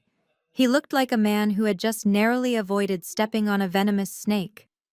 Sloane, Harrison said, looking directly at his daughter. "The car is waiting out back. Our security team is clearing a path so we do not have to walk through that circus in the foyer." Sloane nodded, picking up her designer clutch from the stainless steel counter. "I am ready," she said, her voice completely devoid of any emotion regarding the man she was supposed to marry today. My mother, seeing her ultimate meal ticket about to walk out the door, completely lost her mind. She threw herself in front of Harrison, blocking his path to the exit. "Harrison, please," my mother begged, tears streaming down her face, ruining her expensive makeup. "You have to understand. Trayvon is a good man. He was just trying to provide for your daughter. He made a tiny financial mistake because he was intimidated by your family wealth. You cannot let her abandon him over a misunderstanding. We can fix this. Our families are supposed to merge today." Harrison looked down at my mother with a gaze so incredibly cold it made the industrial freezers feel warm. He did not raise his voice. He did not need to. Stealing $500,000 by forging federal lending documents is not a tiny financial mistake. Vivian, Harrison said, his words slicing through the room. "It is a felony. It is a... Your son is a con artist who targeted my daughter to drain our family trust. If my firm had not been so focused on expanding our southern portfolio, I would have caught his pathetic lies months ago. But he loves her," my mother wailed, clinging to the last desperate shred of her delusion. "He loves my bank accounts," Harrison corrected, stepping neatly around her. "And you love them too. Do not think I do not see exactly what this is. You enabled a criminal because you wanted a front row seat on my private jet. You are absolutely pathetic." My father stepped forward, His chest puffed out, trying to salvage whatever microscopic shred of dignity he had left. "You watch how you speak to my wife, Harrison. We are a proud family. We do not need your money." Harrison let out a short, dry laugh. "You are currently facing foreclosure." "Desmond?" he stated casually, dropping the final bomb on my parents' pride. "My investigative team pulled your public records 10 minutes ago while your son was crying on this floor. You are completely broke. You needed my money more than you need oxygen." My father's face completely collapsed. All the bluster, the arrogant patriarchal posturing, it vanished, leaving behind a terrified old man who had just been exposed as a complete fraud. Harrison turned his back on my parents, dismissing them entirely. He looked across the kitchen and locked eyes with me.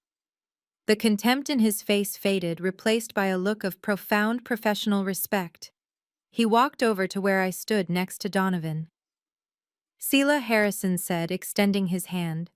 I shook it firmly, meeting his gaze. "I want to personally thank you," Harrison continued. "You could have let my daughter walk into a legal and financial nightmare. You could have let that parasite attach himself to our family just to get him out of your hair. Instead, you stepped up and surgically removed him. That takes serious backbone." "I protect my peace," I replied smoothly. "And I do not let scammers use my name to build their fake empires." Harrison smiled, nodding in agreement. "Sloan tells me your company Aura is the real owner of this estate. She also tells me you are closing a $50 million series around with her on Monday." "That is the plan," I said. "Make it 75 million, Harrison said, his voice echoing clearly in the quiet kitchen. "My personal fund is coming in on this deal too. Any founder who can handle a crisis like this without breaking a sweat is exactly who I want managing my capital. We are going to back Aura publicly.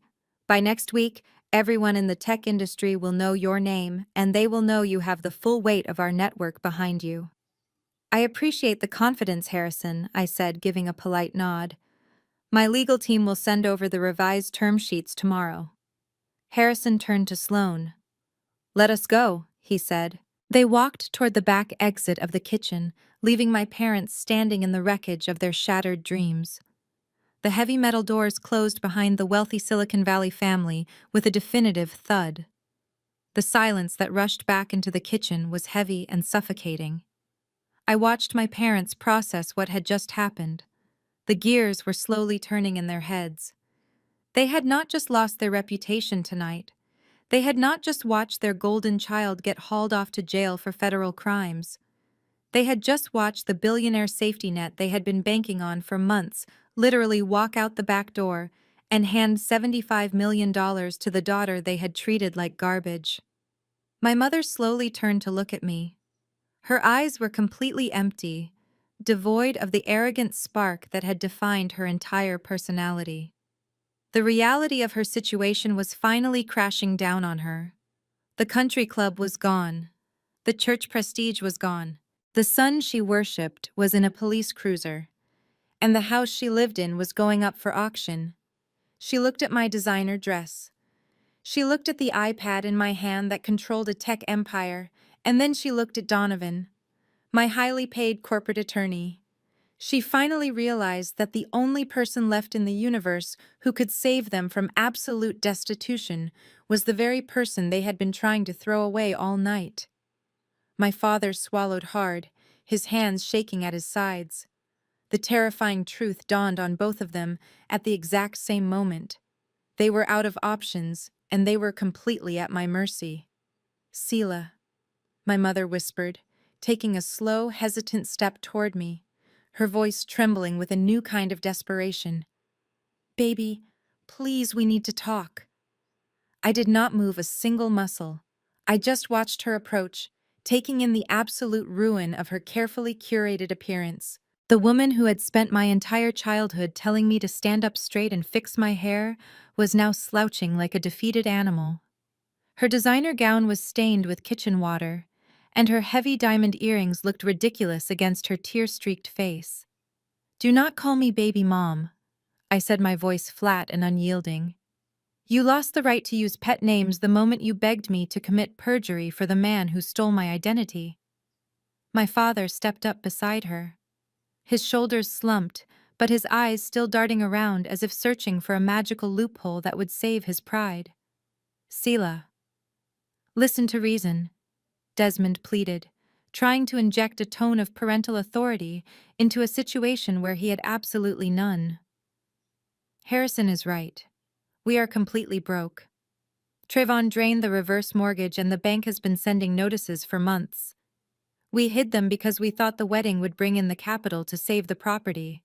But now the wedding is off and Sloan family is gone. You are the only one who can fix this. I looked at my father, marveling at his sheer audacity.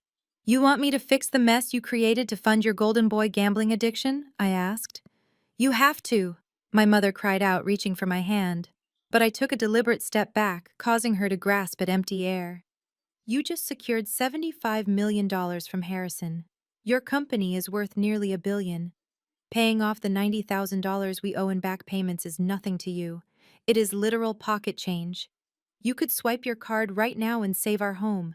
You could do it right now and end this nightmare. Save your home. I repeated the words, tasting bitter. You mean the home where you gave Trayvon the master suite while I slept in the cramped room over the garage?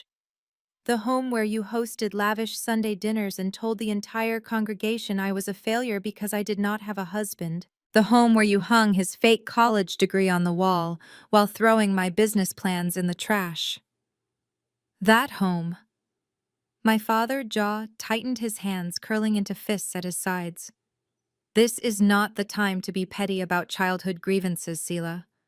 We are talking about your parents being thrown out onto the street. We are talking about the destruction of our legacy in this city. My reputation at the church will be destroyed. There is no legacy, Dad, I told him cleanly. There is only a mountain of debt and a criminal record. And as for your home, you are severely underestimating the reality of your situation. I turned to Donovan, who smoothly opened his leather briefcase and pulled out a single crisp sheet of paper. He handed it to me, and I held it up for my parents to see. The catering staff, who were still huddled in the corner, watched with wide eyes as the final nail was driven into my family coffin. This is not just a warning notice from the bank, I explained, watching their eyes widen as they tried to read the legal print from a few feet away. The grace period expired 3 weeks ago. The bank is not asking for $90,000 in back payments anymore. They accelerated the loan when Trayvon missed the final deadline after blowing his last advance in Vegas. They are demanding the entire balance of the mortgage immediately. My mother let out a strangled gasp, leaning heavily against the stainless steel prep counter. The entire balance, she choked out, her chest heaving. But that is over $400,000. We do not have that. We do not have anything close to that. I know you do not, I replied. And because you do not have it, the bank has already moved forward. This document is a notice of public auction. Your house is going on the foreclosure block this Saturday morning at 9 sharp. The color completely drained from my father's face, leaving him looking pale and hollow. This Saturday, he whispered, his voice breaking. No, that is impossible. They have to give us more time. We have lived in that house for 25 years. We raised you there. We hosted every family reunion there. You cannot let a bank take it. The bank does not care about your memories. Dad, I said coldly. They only care about their money. The money you willingly handed to a parasite who threw it away on roulette tables. Vivian dropped to her knees again, but this time she did not try to grab my ankles. She simply collapsed under the crushing weight of her own ruin. Selah, you cannot let them take our house, she wailed, burying her face in her trembling hands. Where will we go? We have no savings left. Your father's pension is gone because we cashed it out for Trayvon. We will be homeless. Please, I am begging you as your mother. Just pay off the balance. Buy the house from the bank. You can afford it. You have to save us. I looked down at my parents. The pillars of the Atlanta Black elite. The people who had demanded excellence from me while starving me of affection. The people who were perfectly willing to let me take the fall for federal wire fraud just 10 minutes ago so their precious son could avoid accountability. They expected me to rescue them simply because we shared the same blood. I am not paying a single dime to save that house, I said, my voice echoing with absolute finality in the silent kitchen. My father's head snapped up, his eyes wide with disbelief and returning anger. You cannot be serious, Desmond yelled, stepping toward me before Donovan shifted his weight, blocking his path. You are a billionaire. You are going to let your own parents be thrown onto the street over $400,000. It is a drop in the bucket for you. You make that in a day. It is not about the money, Dad, I explained, speaking slowly so every word would carve itself into his mind permanently. It is about the fact that you chose your pride over your daughter. You chose a fake venture capitalist over a real one. You funded his delusions while mocking my reality. You had a daughter who could have given you the world and you treated her like garbage. I am your mother, Vivian sobbed, looking up at me with terrified, pleading eyes. You owe us respect. You owe us loyalty. We gave you life. I owed you nothing the moment you told me to leave through the back door, I countered. You sat there and watched him try to destroy my life. You begged me to commit perjury for him. You made your choice, Mom. You bet your entire future on Trayvon. Now you get to collect your winnings. Desmond clenched his fists, his whole body shaking with impotent rage as he realized his intimidation tactics were completely useless. You are a monster, Sela. You are cold and ruthless. This is why you have no one. This is why you will always be alone. You are an embarrassment to everything a family is supposed to stand for. I smiled.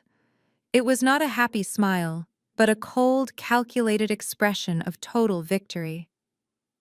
I adjusted my clutch and looked at the two people who had spent my entire life trying to break my spirit. You said I was the embarrassment of this family, I stated, my voice dropping to a chilling whisper. Let us see how this family survives without me cleaning up your trash.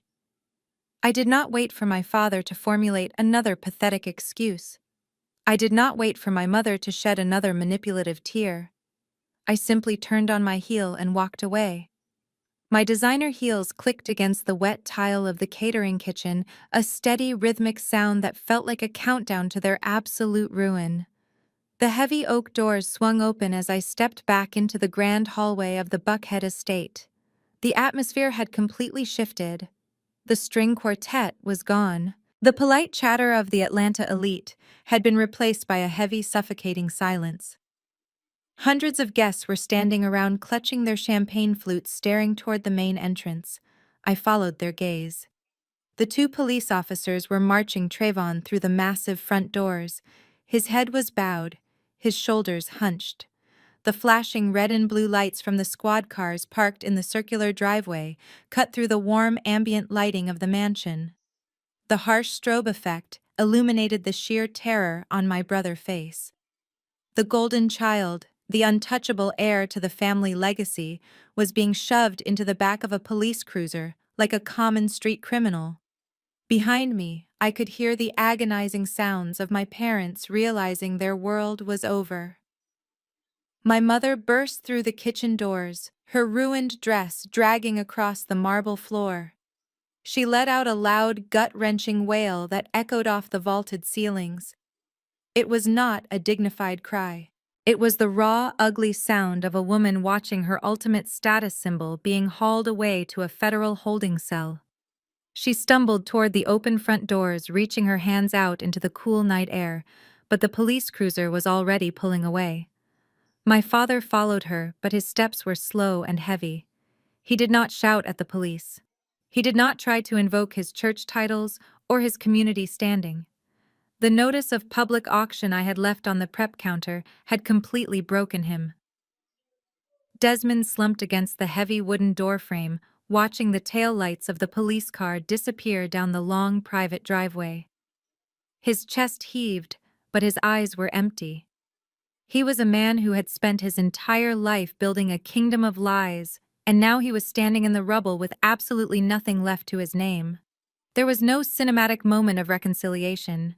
No tearful hugs or sudden realizations of my worth. I did not feel the urge to run back and comfort the woman who had birthed me. I did not feel the need to rescue the man who had always viewed my independence as a threat to his masculinity. They had made their choices over 32 long years. They had watered a dead plant, expecting it to bear fruit, while actively salting the earth where I stood. They were finally reaping exactly what they had sown. Donovan walked beside me, his presence a silent wall of legal protection against the stares of the remaining guests. People parted like the Red Sea as we moved through the foyer. Women in expensive gowns and men in tailored suits whispered behind their hands, but no one dared to step in my path.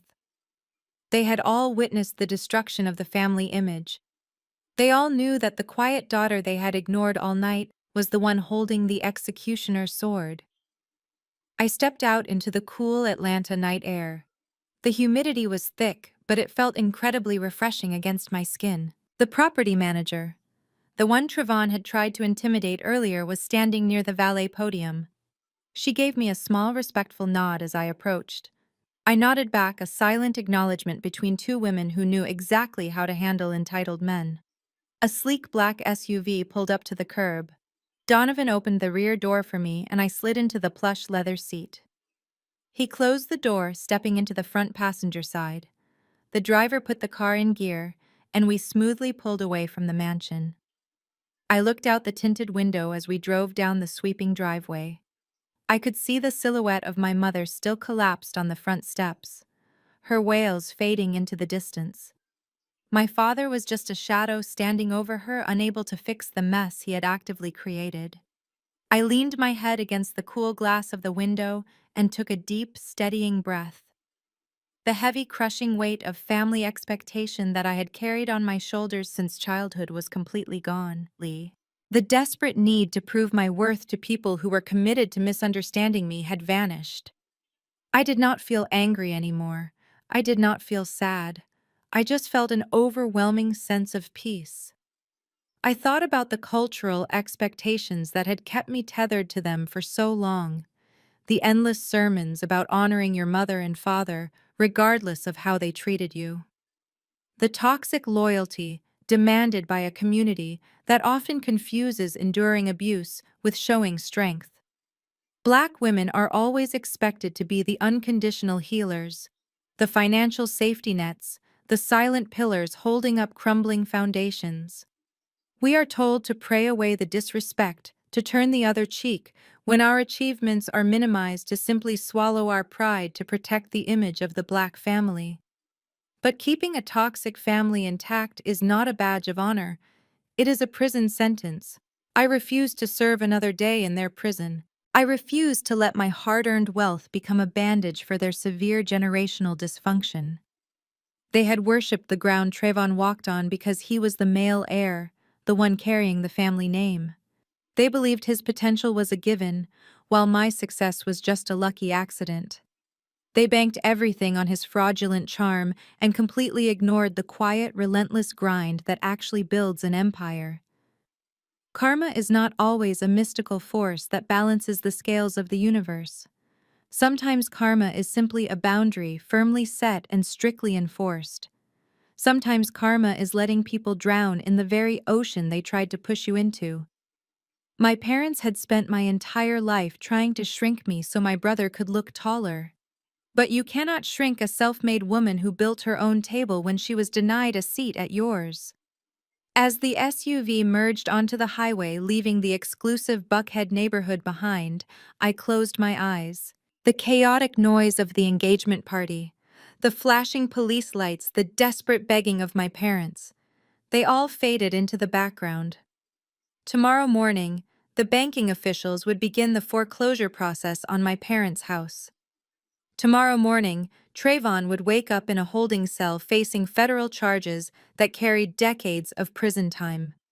Tomorrow morning, my mother and father would have to face their church congregation and explain why their perfect family was entirely bankrupt.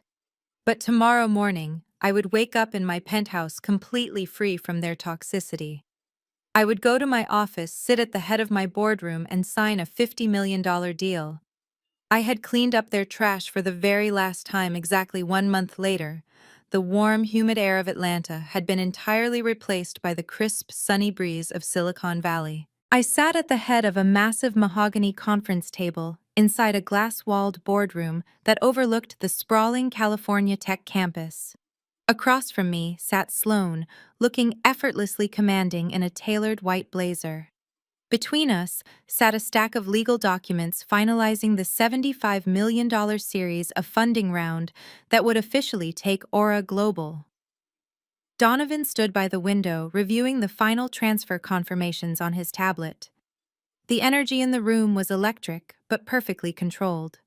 It was the quiet, formidable power of two women who had completely bypassed the traditional boys' club to build an empire on our own terms. "Your legal team was brutal but highly efficient," Sloane said, leaning back in her leather chair and tapping a gold pen against the table. "They fought for every decimal point on that valuation. I have to admit, I respect the ruthless approach." "I only hire sharks," I replied smoothly, signing my name on the final signature line of the merger agreement. "And I only partner with them, too." Sloane let out a genuine laugh. It was a far cry from the tense, suffocating atmosphere of that catering kitchen in Atlanta. She took the contract from my hands and added her own signature, binding her venture capital firm to my technology platform. To think a month ago, I was agonizing over floral arrangements for a wedding, to a man who did not even know how to balance a checkbook, Sloane mused, shaking her head as she slid the documents into a sleek leather portfolio. He really thought he could play both of us. He looked at two highly successful women and only saw stepping stones for his own fabricated ego. He made the classic mistake of underestimating women who operate in silence, I told her, leaning forward and resting my arms on the table. Men like him are so obsessed with being the loudest voice in the room that they never notice who actually owns the building. He thought because I did not brag about my net worth at Sunday dinner that I was an easy target. He thought because you were a wealthy white woman from a prominent family, you would be an easy mark to fund his gambling addiction. We were the absolute wrong targets. Sloane agreed, a sharp predatory smile touching her lips. My father still talks about the look on your face when you pulled up that property management dashboard. He said it was the most ruthless corporate execution he had ever witnessed in his entire career. "I protect what is mine," I stated simply. "My company, my peace of mind, and my future. I spent my entire childhood shrinking myself so my brother could look taller to my parents. I am done making myself small so mediocre men can feel large." We raised our glasses of sparkling water in a silent toast to dodging a massive bullet and closing a monumental deal. The partnership was going to dominate the luxury real estate market, and we both knew it. The heavy glass door of the boardroom opened quietly, interrupting our celebration. My executive assistant stepped into the room looking slightly hesitant. She was holding a single stamped manila envelope. "Sorry to interrupt the meeting, Sela," my assistant said, walking over to my side of the table, "but this was just delivered by the mail courier. It was marked urgent and personal. The screening department flagged it because of the return address." She placed the envelope on the mahogany table. I looked down at the cheap, coarse paper. The return address was stamped with the official seal of a federal correctional facility in Georgia. The sender name was printed in smeared black ink. Trayvon Blackwood. Sloane watched me from across the table, raising an elegant eyebrow. "Let me guess," she said, taking a slow sip of her water. "He suddenly found God in a holding cell and wants you to pay for his legal fees and his commissary snacks. Or maybe he wants to apologize and remind you that family means everything." I stared at the envelope, feeling absolutely nothing. No residual anger, no lingering sorrow, no curiosity about what pathetic excuses or desperate pleas he had scribbled onto those pages. The umbilical cord of toxic family loyalty had been permanently severed the night he tried to steal my identity. I did not even bother opening the flap. I stood up from the leather executive chair, picked up the envelope, and walked over to the industrial shredder sitting quietly in the corner of the boardroom. I hovered the envelope over the feed slot. "He can keep his apologies," I said softly, dropping the letter into the machine. The shredder whirred to life, its steel blades instantly grinding my brother's desperate words into meaningless confetti. The noise was brief and satisfying, completely erasing whatever manipulation he was trying to send across the country. I turned my back on the machine and walked over to the floor-to-ceiling windows looking out over the brilliant blue California sky. The dust had finally settled back in Atlanta, and the fallout had been absolute. Desmond and Vivian ignored the foreclosure notices until the sheriff deputies physically knocked on their front door and forced them out. The sprawling house with the manicured lawn, the swimming pool, and the grand dining room where they used to humiliate me was auctioned off to the highest bidder to cover the debts Trevon had left behind. My parents now live in a cramped two-bedroom apartment in a neighborhood they used to roll their car windows up when driving through. My father, at 60 years old, is working the early morning shift as a greeter at a local hardware store, scanning receipts to pay off the residual gambling debts the bank held them liable for. My mother, the woman who looked down on my customer service job, now spends her evenings sitting in a cubicle doing outbound telemarketing for minimum wage. The church congregation they sacrificed everything to impress completely abandoned them the moment the scandal hit the local news. Their country club memberships were revoked. Their elite friends stopped returning their calls. Trayvon took a plea deal to avoid a public trial that would have exposed the full humiliating extent of his gambling addiction. He is currently serving a 10-year federal sentence for wire fraud and aggravated identity theft. The golden child, the flawless heir to the Blackwood legacy, is spending the prime of his life eating tray food and wearing a numbered uniform. I turned away from the window and looked back at the boardroom table where the $75 million contract sat waiting to be filed. I had built my empire on my own terms. I had survived their abuse, their financial manipulation, and their relentless attempts to break my spirit. I owned my company, I owned my narrative, and I owned my destiny, completely free from the chains of their toxic expectations. They wished they only had one child. In the end, they got exactly what they asked for, a failure sitting in a jail cell.